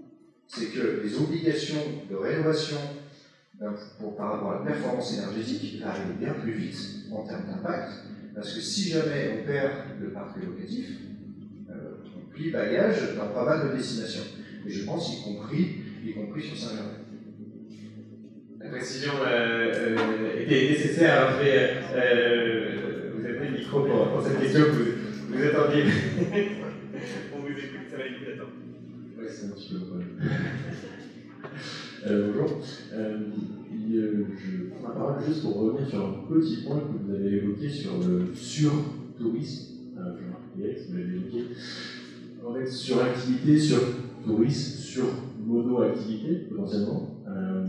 Et il y a un tout petit point qui a été évoqué par le maire de Bourg-Saint-Maurice qui était sur arrêter de faire de la promotion de nos territoires jusqu'en Chine. Et moi j'ai une question, je ne sais pas si vous avez la réponse, mais est-ce qu'on a le montant du budget, on va dire communication et promotion du territoire du département, typiquement, ou de la région, en tout cas la promotion touristique, c'est-à-dire qu'on a quelque chose qui marche très très bien, on a une activité qui marche très très bien, et on a quasiment en fait oublié de faire la promotion des autres choses qui se passent sur notre territoire. Enfin, je considère peut-être que j'ai tort, en fait, il y a plein d'autres choses qui se passent sur notre territoire. Et typiquement, à une certaine époque, il y avait de la production de bois, il y avait des scieries, il y avait plein de belles choses qui se passaient. Et en fait, on a mis le curseur à 100% en direction promotion du territoire à l'international et vive le monde entier qui débarque dans nos villages. Et j'ai l'impression, en tout cas, qu'on est toujours en train de faire, et qu'on fait toujours la promotion de méga événements, de méga stations de toujours promouvoir le plus, mais le plus vers une activité et pas d'en promouvoir une autre en fait. Pourquoi on ne le fait pas? Et pour revenir juste du coup sur la dernière remarque qui a été faite sur les DPE, la réalité du terrain sur les rénovations énergétiques, elle n'est pas du tout. Elle est à milieu des textes politiques. Il y a la plupart des rénovations thermiques, il n'y a pas de rénovation thermique, c'est du ravalement de façade. On va faire du sablage, on va refaire le crépi, on va potentiellement changer la chaudière, mais on ne va pas isoler les murs ou alors on ne va pas faire de la ventilation. Donc en fait, les objectifs que l'État donne et que vous venez de donner sur le classe C, classe D, classe C, objectif de laisser rénovation de tous les bâtiments à l'horizon 2050, ça, on peut plus ou moins le dire maintenant, ça ne sera pas le cas, c'est quasiment sûr, parce que les bâtiments qui sont rénovés maintenant, ils ne seront pas rénovés à l'horizon 2050, et on est quasiment sûr que ça, on rate l'objectif. Donc on rate l'objectif de neutralité carbone, etc. Voilà. Je vais juste revenir là-dessus. Alors sur le dernier point, complètement d'accord. Sur le chiffrage économique, bon, moi je suis savoyarde, je ne suis pas haute-savoyarde. J'aurais du mal à vous donner un chiffrage exact, en fait, parce qu'à chaque échelon du millefeuille territorial, on y met une couche de promotion. C'est bien pour ça que je suis. Voilà. Donc si je prends par exemple mon territoire, vous allez avoir Aix-les-Bains-Riviera-des-Alpes, et puis vous allez avoir Savoie-Mont-Blanc Tourisme, et puis après vous allez avoir Auvergne-Rhône-Alpes Tourisme, et puis après vous allez avoir l'État français qui communique. Voilà, donc à chaque étage, on va en mettre une couche, et dans les stations c'est pareil, vous allez avoir la propre promotion de n'importe quoi de Courchevel, la promotion de Savoie-Mont-Blanc Tourisme, et ainsi de suite. Donc je serais incapable de vous mettre un chiffre précis sur effectivement les sommes parfois colossales qui sont investies.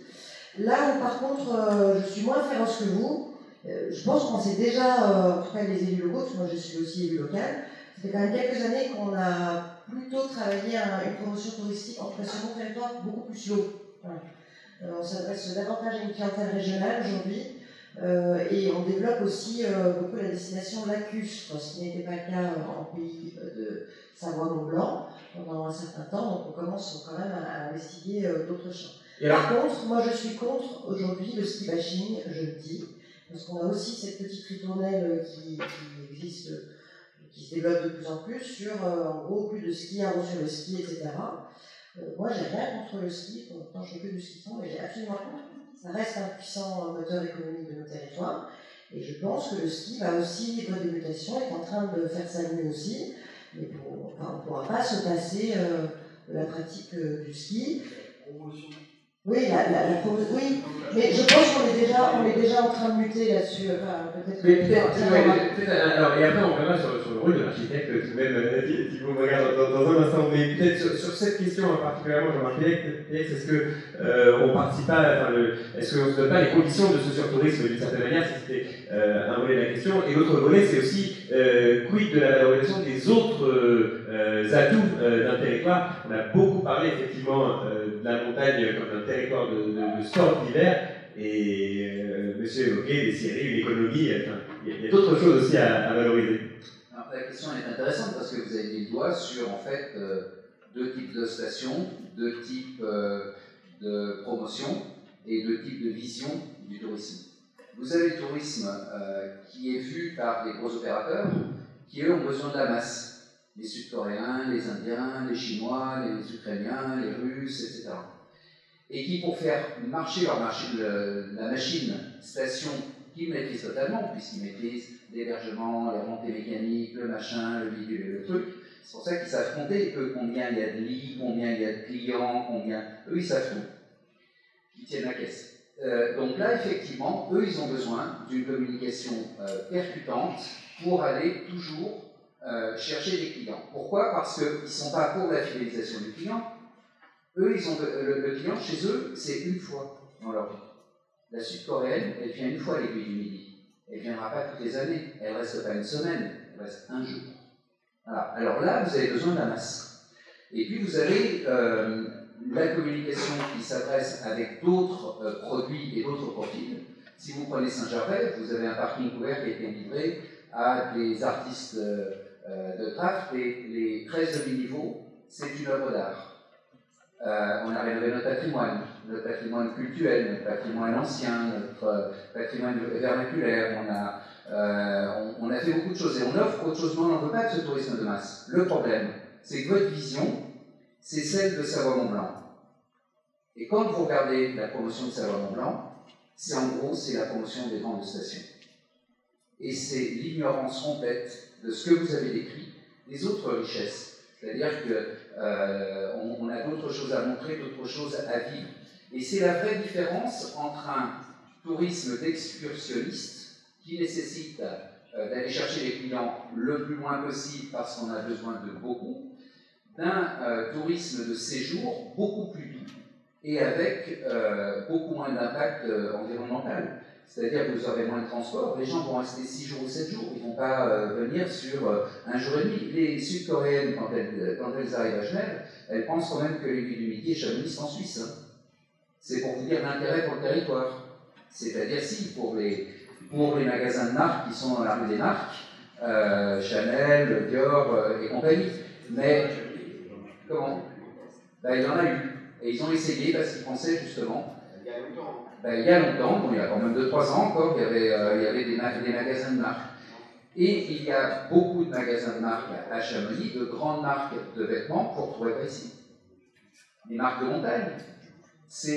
Tout ça, c'est effectivement avec un tourisme de masse. Et quand il y a l'Ultra Trail, si on prend ça, maintenant il y a un grand business qui est pire que le marathon de New York pour les marques.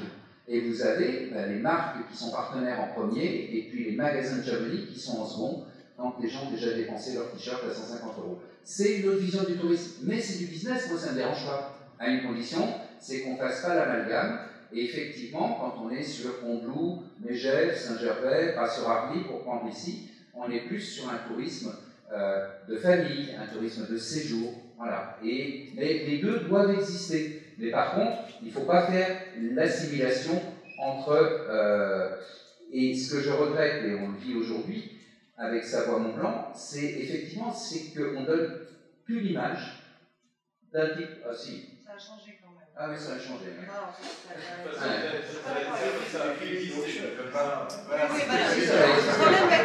Ça a changé pas, mais ça peut exister. Bien sûr que si, c'est le conseil Savoie. Là, il faut parler de ce que vous voulez parler, mais de ce que vous savez, c'est le conseil qui ne va plus exister. Par contre, Savoie-Mont-Blanc va exister sans aucune difficulté. C'est pas parce que son directeur a démissionné que ça va plus exister.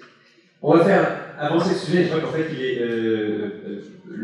presque à peu près l'heure de terminer nos discussions et il y a une thématique au cœur de nos échanges que j'aimerais bien qu'on puisse évoquer, et notamment avec vous qui vous regardez. J'ouvrirai la question ensuite à nos autres intervenants. Évidemment, le rôle de l'architecte, on comprend bien, et ça sera vraiment la leçon que je retiens de tout cet après-midi et plus encore de cette discussion-là, combien les problématiques sont plus complexes aujourd'hui qu'il y a 30-50 ans. Ça veut dire aussi que le jeu d'acteurs évolue. L'architecte en montagne, hier on pouvait avoir les grandes images, effectivement, Charlotte Tarian de Marcel Brower.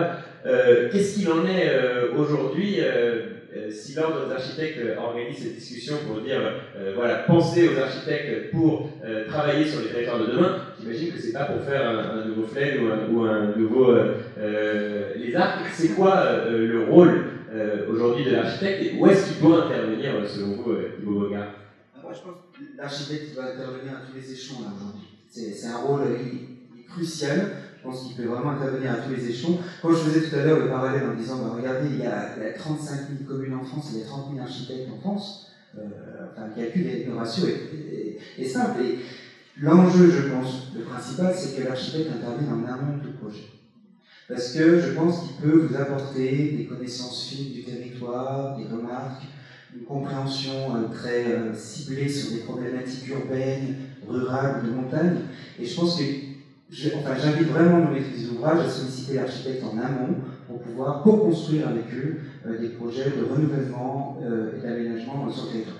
En amont, c'est aussi un changement d'échelle, ça veut dire qu'on est au-delà de la question du bâtiment, on s'intéresse à une... Bien sûr, au paysage, à la mobilité, comme on l'a évoqué lors du troisième atelier. Enfin, on voit l'exemple que nous a montré l'architecte tout à l'heure, qu'on peut intervenir sur ce genre de prestations et d'outils pour le territoire. J'aimerais juste faire encore un petit peu, prendre 5 minutes, je pense qu'on a encore le temps, sur cette question de la rénovation. Comme vous l'avez très justement dit, on va être bientôt contraint avec ces histoires d'étiquettes des PE sur, à mon avis, une massification des travaux à faire dans les rénovations. L'enjeu, il est d'avoir une logique globale sur la rénovation. Et là où c'est hyper important, c'est que seul l'architecte, à mon sens, a cette capacité d'avoir une logique globale sur un bâti et de proposer des solutions qui sont adéquates pour la rénovation. Et nous sommes habilités par nos formations pour vous accompagner, aussi bien sur des copropriétés que sur des maisons individuelles ou de petits immeubles, à vous accompagner pour réfléchir à cette réhabilitation et à ce changement d'étiquette. Voilà. Toujours par voilà. Et ben voilà, très bien. Et Rosanne, vous voulez réagir à ce propos? Moi, je voulais juste réagir. Et moi, je suis ancien maire de la commune des Ouches et donc élu, maintenant un peu vieux depuis les années 2000. Et je pense qu'il faut vraiment trouver un espace de discussion entre les élus en charge des PLU et des PLU avec l'ordre des architectes et les architectes. Parce que quand vous êtes nouvel élu, vous ne pouvez pas tout savoir sur l'urbanisation et sur la construction. Et je pense qu'il faut vraiment qu'on crée ces espaces de discussion qui après sont pris ou pas pris par les élus, mais on a vraiment besoin d'une discussion entre les architectes qui sont maîtres de la construction et les élus, comme disait Jean-Marc, qui doivent eux avoir une vision de ce qu'ils pourraient faire avec leur territoire. Et je ne sais pas si ces espaces de discussion ne pourraient pas être améliorés. En précisant que... Encore faut-il qu'ensuite les PLU puissent être utilisés comme nous, pas par nous les architectes, comme un vrai outil de planification et de travail. Alors, ouais, c'est ce que j'allais ajouter. En fait, les élus locaux.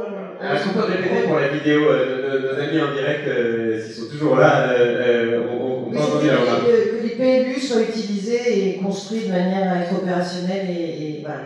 Alors, les élus locaux ont une, je le dis, lourde responsabilité, et j'en parle en connaissance de cause. Aujourd'hui, encore malheureusement, par manque de formation, ou par manque d'ambition, ou par... on n'a pas de vision, beaucoup d'élus n'ont pas encore la vision du développement de leur territoire, et c'est ce qu'on dit tout à l'heure, ce qu'on veut.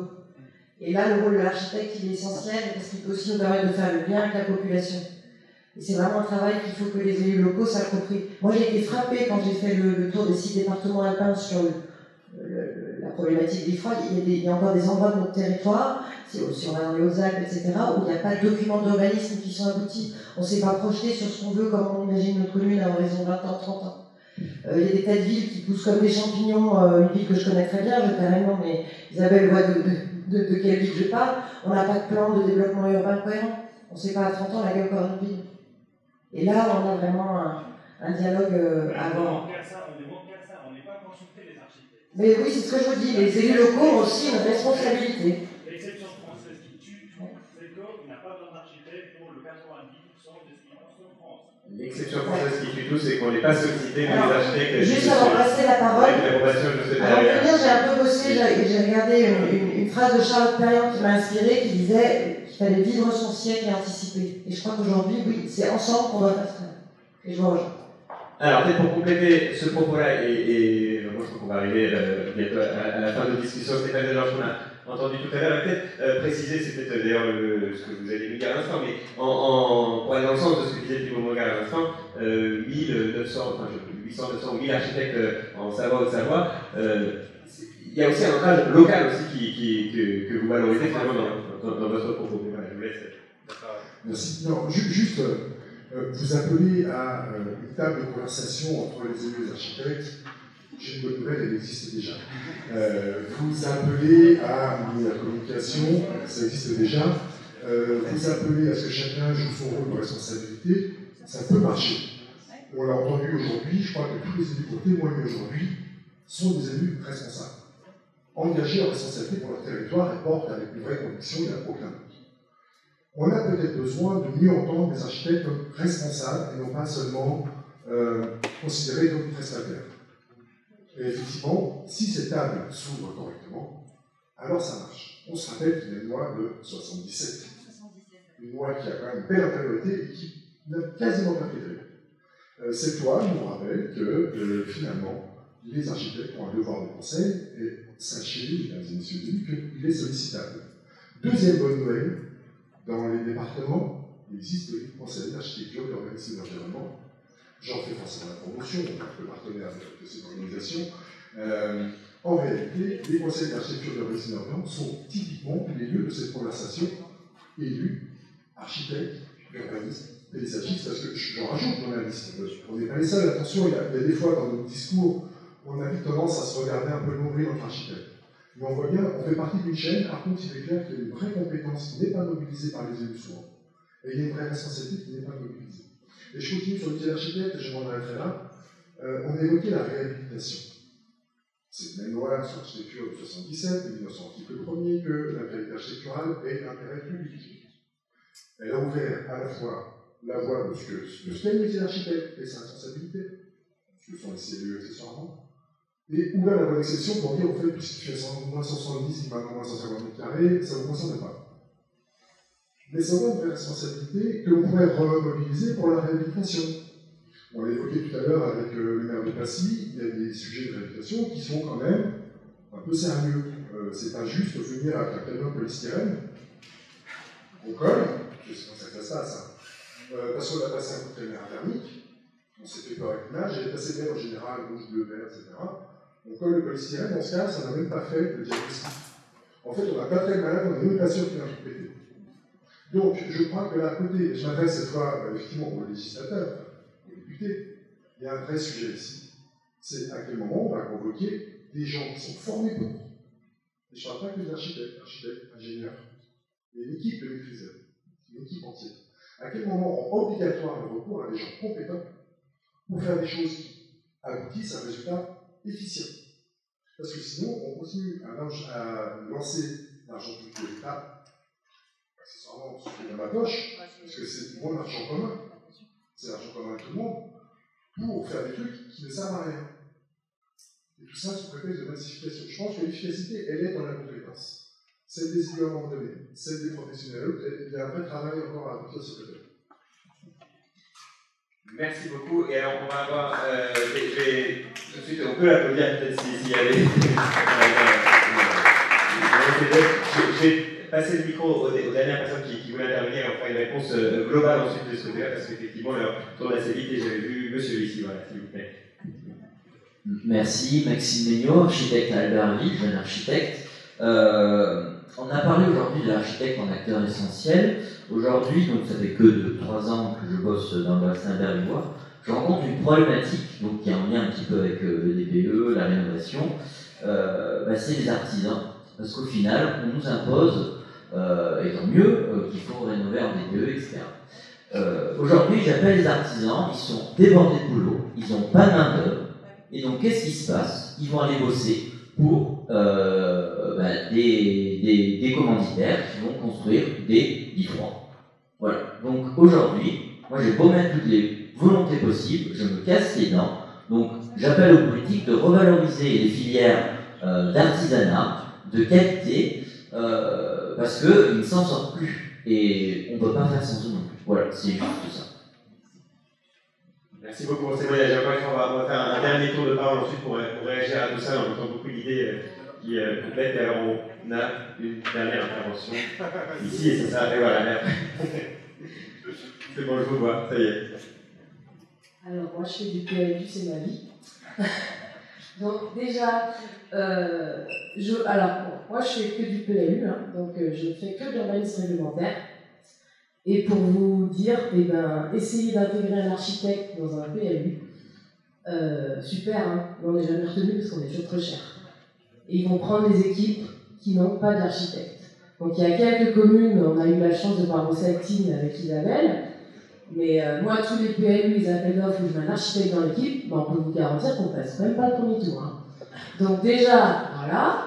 Alors, je ne sais pas si les archis sont trop chers, mais voilà, c'est radical. Donc déjà, c'est même pas la... Donc nous, on essaie du coup de sauver avec ce qu'on peut, avec la connaissance qu'on a du coup, et après, on fait de la pédagogie avec les élus pour essayer de les sensibiliser sur l'architecture, mais vous avez aussi des élus, vous avez ceux qui disent « Ah non, moi je ne veux pas apporter de contraintes, donc on ne met aucune règle et chacun fera ce qu'il veut. » Donc là, je vais autant vous dire que je peux vous donner des exemples.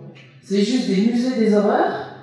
Vous allez à Rogné en entrée de parenthèse, mais c'est juste, c'est magnifique en fait. Moi, c'est un beau bassin d'analyse de ce qu'il ne faut pas faire, enfin tout ce qui est moche. Après, il y a le coût aussi, vous imposez des choses, les gens n'ont pas forcément les coûts d'imposer ce qu'on écrit, ce qu'on rédige. Et puis voilà, après, nous, on est aussi là pour traduire la volonté des élus. Et moi, quand j'ai un élu qui me dit « Je ne veux pas de toiture terrasse sur mon territoire », je lui dis « Pas de problème, ça fera 70 cm de terre végétale sur la toiture, j'ai entendu que vous n'en aurez pas. À moins que le gars trouve un bon archi qui le paye. » Moi, voilà, après, effectivement, alors des architectes, moi ça m'arrive d'en intégrer dans les équipes, mais il faut que je sois sûre qu'on soit retenu, quoi. Parce que je vous garantis qu'on passe jamais. Mais alors vraiment, jamais. Une fois, ouais, mais voilà, mais parce que. Et on était les seuls de toutes les équipes à avoir un archi dans l'équipe, mais voilà, c'est un vrai problème. Et la pédagogie des élus, il y en a qui sont sensibles, mais il y en a qui s'en foutent. Donc après, on va vous faire tout ce qu'on veut. Je vous garantis qu'il y a des fois, on sort des PLU, on ne veut même pas mettre notre logo sur la première page. Hein, parce que c'est hors de question. Non, mais c'est pas facile, quoi. On subit les élus pendant 3-4 ans, voire même 10 ans, hein, quand on fait un PLU. Alors, donner la parole à ces élus subis. Écoutez, je crois que Jean-Marc Coyex a une réponse à vous apporter. On fera ensuite le CPLU. Moi, j'ai deux réponses. C'est que nous, quand on choisit un cabinet, on le subit et on découvre qu'il est bon peut-être à la fin.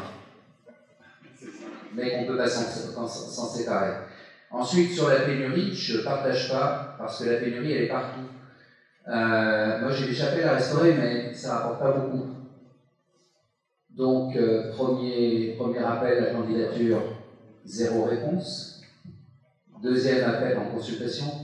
Deuxième appel, 0 réponse. Voilà. Donc, par contre, effectivement, rénover des chapelles avec des budgets de 150, 200, 250 000 euros, c'est beaucoup moins lucratif que d'aller faire une promotion immobilière ici, et l'architecte va préférer les 15% sur une promotion immobilière que les quelques milliers d'euros sur la chapelle. Et pourtant, quelle est la réalité, quelle est l'histoire, l'avenir et le passé? C'est la chapelle, c'est pas l'immeuble pour le promoteur. Voilà qui est dit, on va... Il y a des marchés à prendre. Ça dépend lesquels. On va laisser la parole, ce sera pour le dernier mot aux élus, mais cette fois législateurs pour voilà, ces deux remarques, l'une plus que l'autre. Enfin, voilà, si vous voulez réagir aussi, et peut-être de quelle manière est-ce que les questions législatives peuvent faire évoluer ces deux problématiques. Bon, on s'éloigne un peu du sujet, mais sur la problématique de la main-d'œuvre artisanale et de la qualification des artisans, il y a quand même une politique qui est conduite maintenant depuis quelques années, qui est celle de la voie de l'apprentissage. On a investi beaucoup sur le sujet et on continue à le faire, parce qu'on a bien évidemment besoin d'une main-d'œuvre qualifiée et de qualité. Et on va dépasser les 800 000 apprentis cette année, c'est une première, et on va continuer à le faire. Mais ça ne réglera pas tous les problèmes, parce que vous voyez bien qu'on est sur des zones en plus ultra tendues, non seulement en matière de logement, mais aussi en matière d'emploi. Voilà. On est au plein emploi en Haute-Savoie, je crois qu'on est à 4,5 aujourd'hui, j'en rappelle, c'est ça aujourd'hui. Ouais, et en Savoie, on doit être à un peu plus de 5. Donc on est considéré comme des zones en plein emploi, c'est heureux, on ne va pas s'en plaindre. Mais du coup, c'est vrai qu'on a un besoin de main-d'œuvre très important. Et c'est pour ça que moi, quand on me dit on va mettre en place le DPE tout de suite sur les résidences secondaires, je dis c'est bien, mais on n'a personne pour faire les travaux. Donc ça va être la double peine. Voilà, c'est pour ça que je dis évitons ce genre de bêtises, on va dire autre chose pour le moment. Voilà. Peut-être un message d'espoir dans tout ça, c'est que je suis d'un naturel assez optimiste et je pense que la montagne a encore de belles heures devant elle et qu'on a plein de choses à faire, donc remontons-nous les manches, voilà. Xavier Rosel, un rapide mot ici. En fait, à chaque fois on légifère trop en France. Et c'est juste terrible parce que on a mis fin il y a quelques années à l'abus vous changez vos fenêtres et puis vous aviez un crédit d'impôt si vous changez vos fenêtres, vous faisiez n'importe quoi. Et ça a été dit tout à l'heure, peut-être faire d'abord un diagnostic avant de savoir ce qu'il faut faire. On a fait l'isolation à 1 €, mais heureusement on a arrêté ce truc-là, mais c'était juste catastrophique et c'était bien pour personne, même pas pour les gens qui se sont fait arnaquer. Donc je crois que ce qu'il faut qu'on fasse, c'est qu'on légifère moins et puis qu'on a un petit peu de bon sens paysan. Et voilà, et je pense que franchement le bon sens à chaque fois marcherait bien. Et je pense qu'il faut avoir l'esprit de la loi, mais surtout pas essayer de rentrer dans un détail où en fait on empêche de faire avancer les choses parce qu'on est trop contraignant. Et alors, un dernier mot de votre Thibaut Moga, et je laisse ensuite la parole à Je voulais juste revenir sur votre inquiétude concernant la main-d'œuvre. On est tout à fait au courant de ça au national. Et on a justement été sollicité par le ministère et de tutelle et Bercy à ce sujet, puisque la filière BTP a perdu, on va dire, entre 20 et 30% de son personnel les 10 dernières années. Et c'est une des filières qui est extrêmement peu productive. Donc, dans le Vorarlberg, on parle de régions vertueuses. On parlait tout à l'heure des communications qui sont faites pour la montagne. Il y a des affiches, des grandes affiches, pour promouvoir le travail des charpentiers, des maçons locaux, avec des main-d'œuvre. Même un musée de l'artisanat. Pour nos amis qui me suivent depuis les 4 coins du monde, mais à distance, voilà, on avait une référence faite au Vorarlberg. Juste pour terminer, donc on a été sollicité sur ce sujet, et l'orientation qui se décide petit à petit, c'est de favoriser le hors-site, c'est-à-dire de multiplier les productions d'architecture un petit peu en dehors et de faire que des livraisons sur site. Typiquement, c'est l'ossature bois, on va clarifier ce propos, mais on est vraiment en train de réfléchir là-dessus avec surtout, par rapport à cette problématique du ZAN, un enjeu majeur par rapport à la surélévation des bâtiments qui pose des questions bien évidemment structurelles. Donc le hors-site aujourd'hui est une piste qu'on est en train de creuser. On a été sollicité par le ministère à ce sujet-là, et je pense qu'on doit rendre un rapport d'ici juin qui pourra être à mon avis publiable.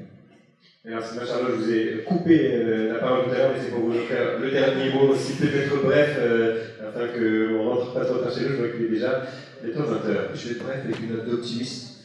Je vais essayer d'être trop optimiste en fait.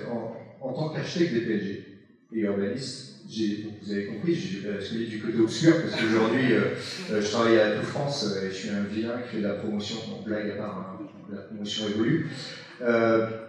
Je pense que l'architecte, en fait, associé aux urbanistes et paysagistes, en fait, on est sur une formation, sur des compétences multiscalaires. On est en capacité de travailler tous les sujets. Et ce qui s'ouvre devant nous, c'est juste fabuleux. On est dans des enjeux aujourd'hui de rénovation de l'existant. J'ai été très sensible à ce que dit Stéphane tout à l'heure. On peut faire des constructions neuves, passives, tout ce qu'on veut, si on prend 1 mètre carré qui est les kilowattheures énergie primaire, en énergie grise de ce qui a été produit. Tout ce qu'on pourrait économiser sur le parc existant qui est déjà colossal, je regarde toujours à travers la fenêtre, ce parc, en fait, il y a des besoins et qui vont être croissants. Alors, on ne va pas tout rénover d'un coup. Donc il va falloir effectivement, par des diagnostics, être en capacité d'identifier ce qui va être le plus urgent. Par contre, je pense qu'il y a une énorme responsabilité aujourd'hui sur l'architecte. On sait que le métier s'est corsé d'année en année, où on a abordé la HQE, on parle aussi de HQ, la haute qualité d'usage, et l'usage, il va évoluer. Il a commencé à évoluer, et il va évoluer en montagne. Parce qu'on passe en fait parfois d'une monoactivité à de la multi-activité. On passe en fait du saisonnier, on va passer aussi à l'occupation temporaire, à l'occupation permanente. Et je pense qu'en fait, toute la question du lien avec les programmistes, etc., c'est comment je suis en capacité aujourd'hui de transformer un habitat et de le faire évoluer vers quelque chose de plus vertueux pour une haute qualité de vie. Et je pense que ça, c'est peut-être un maître mot. Voilà, j'avais envie de transmettre ça. Moi, quand je suis arrivé dans le tourisme, en fait, on est plutôt une culture ingénieur, architecte, urbaniste, je me suis pris une claque. Parce que je me suis rendu compte qu'on arrivait dans un univers qui appelle énormément de sensibilité, de vision, etc. Après, c'est plus facile à dire qu'à faire. Mais dans les projets, si on peut se concentrer aujourd'hui sur l'existant plutôt que sur la promotion d'œuvres, et on parle de surélévation, oui, c'est un outil pour financer les travaux. Il ne faut pas que ça devienne une condition de réussite. Et quand je fais de la surélévation, c'est pour faire quoi? Le plus rentable, voilà. Non mais je veux dire, le plus rentable, c'est la résidence sèche, d'accord? Le moins rentable, ça va être du BRS, et puis il y a de l'intermédiaire en montagne avec du logement conventionné. En tout cas, je pense qu'il y a un vrai travail aujourd'hui de fond à faire sur mon patrimoine c'est quoi, son potentiel c'est quoi, peut-être une lecture tridimensionnelle aussi, quand on parle de densité, pas faire n'importe quoi non plus. Et voilà, moi j'en appelle en fait à la raison, au bon sens aussi de l'architecte, et dans une vision d'avenir. Et je pense que là, il y a un énorme champ devant nous, enfin devant vous. Sylvain Charlotte de France, merci pour nous offrir ainsi une ouverture. Un grand merci également à Xavier Rosel, député de la Haute-Savoie. Merci Marina Ferrari, députée de la Savoie. Merci à Thibaut Bogard, architecte élu à l'Ordre des architectes national. Et puis merci beaucoup Jean-Marc Piex et pour l'accueil également. Et merci à l'Espace Mouvement. Je été ravi, je crois, de faire cette discussion tout au long de l'après-midi. Je vais laisser la parole pour le seul mot de la fin à Isabelle, la présidente de l'Ordre Auvergne-Rhône-Alpes. Oui, je suis très contente de toutes ces interventions qui m'amènent à réfléchir. Moi, j'ai une seule réflexion, c'est au vu des échanges qu'on a eus aujourd'hui, on se rend compte à quel point l'architecte peut être une solution pour l'aménagement du territoire, une solution qu'on peut apporter auprès des élus. Parce qu'un élu, en effet, il est de passage. Bon, il y a certains, comme M. Peyex, qui sont des anciens élus, qui sont très ouverts sur l'architecture, qui connaissent parfaitement leur territoire. Mais les élus sont comme moi. Moi, je suis élu à l'Ordre, je suis juste de passage. Voilà. Et je n'avais pas cette connaissance au départ de ce qu'était être élu à l'Ordre des architectes. J'ai pris cher, mais j'ai appris. Et je pense qu'il faut pouvoir se baser, se faire confiance aux architectes, aux ingénieurs, aux urbanistes pour accompagner l'élu sur l'aménagement de son territoire de demain. Ce territoire de demain a issu 2050 avec l'application de la loi ZAN, l'application de la RE 2020 et toutes ces applications.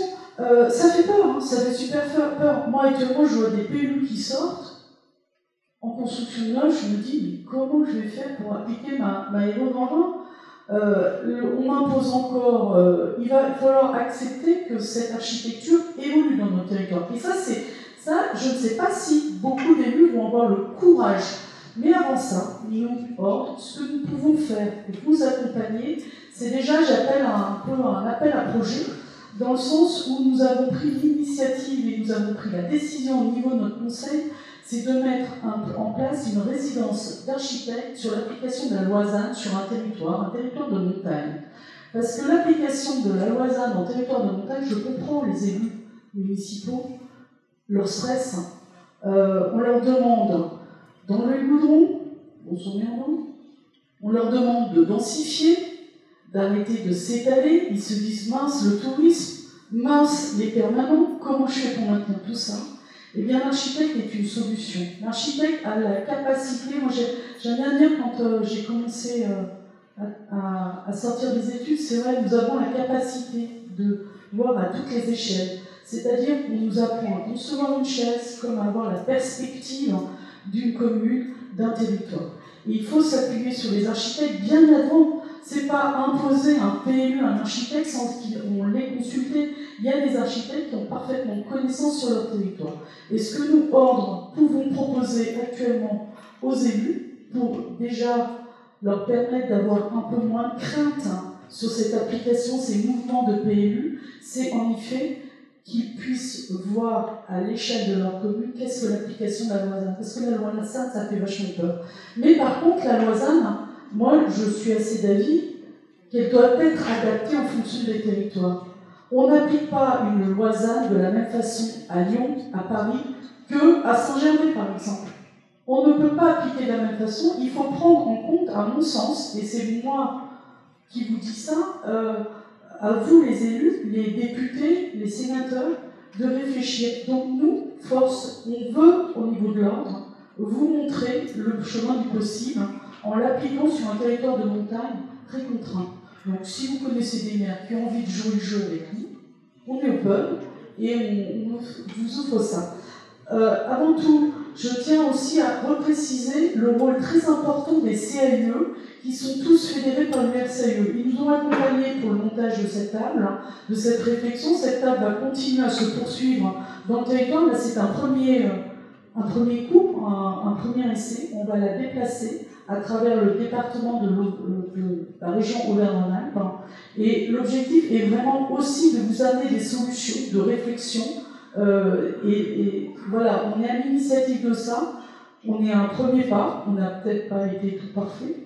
Mais en tous les cas, les débats étaient riches, les échanges ont été fort intéressants, et je pense que le fait de réfléchir tous ensemble à l'avenir de notre paysage, parce que nous, quand on prête serment, architecte, on prête serment, et on prête serment, c'est pour la défense du paysage. Et c'est dans nos gènes, voilà. On rentre à l'ordre, on prête serment. Donc ça, c'est très important de vous dire à quel point nous restons à vos côtés. Alors oui, on parle du plaidoyer de l'architecture qui a été fait en collaboration avec l'ensemble des élus de l'ordre des architectes. Et nous, on prône en effet la relance de la filière locale, de l'architecture des moins de 100 km, pour baisser les coûts carbone et tout ça. Ça veut dire qu'ici, on a du bois à foison, mais on n'a plus de scierie. Il faut relancer cette économie. Et ça, il va falloir redéployer au niveau de la région, Auvergne-Rhône-Alpes par exemple, qui est très riche. L'Auvergne-Rhône-Alpes est très riche en matières premières. Il y a des réflexions qui sont en place, il va falloir relancer ces filières, et en effet, ça accompagnera les architectes pour mieux travailler et mettre en application les fameuses lois qu'on nous applique. Merci à vous.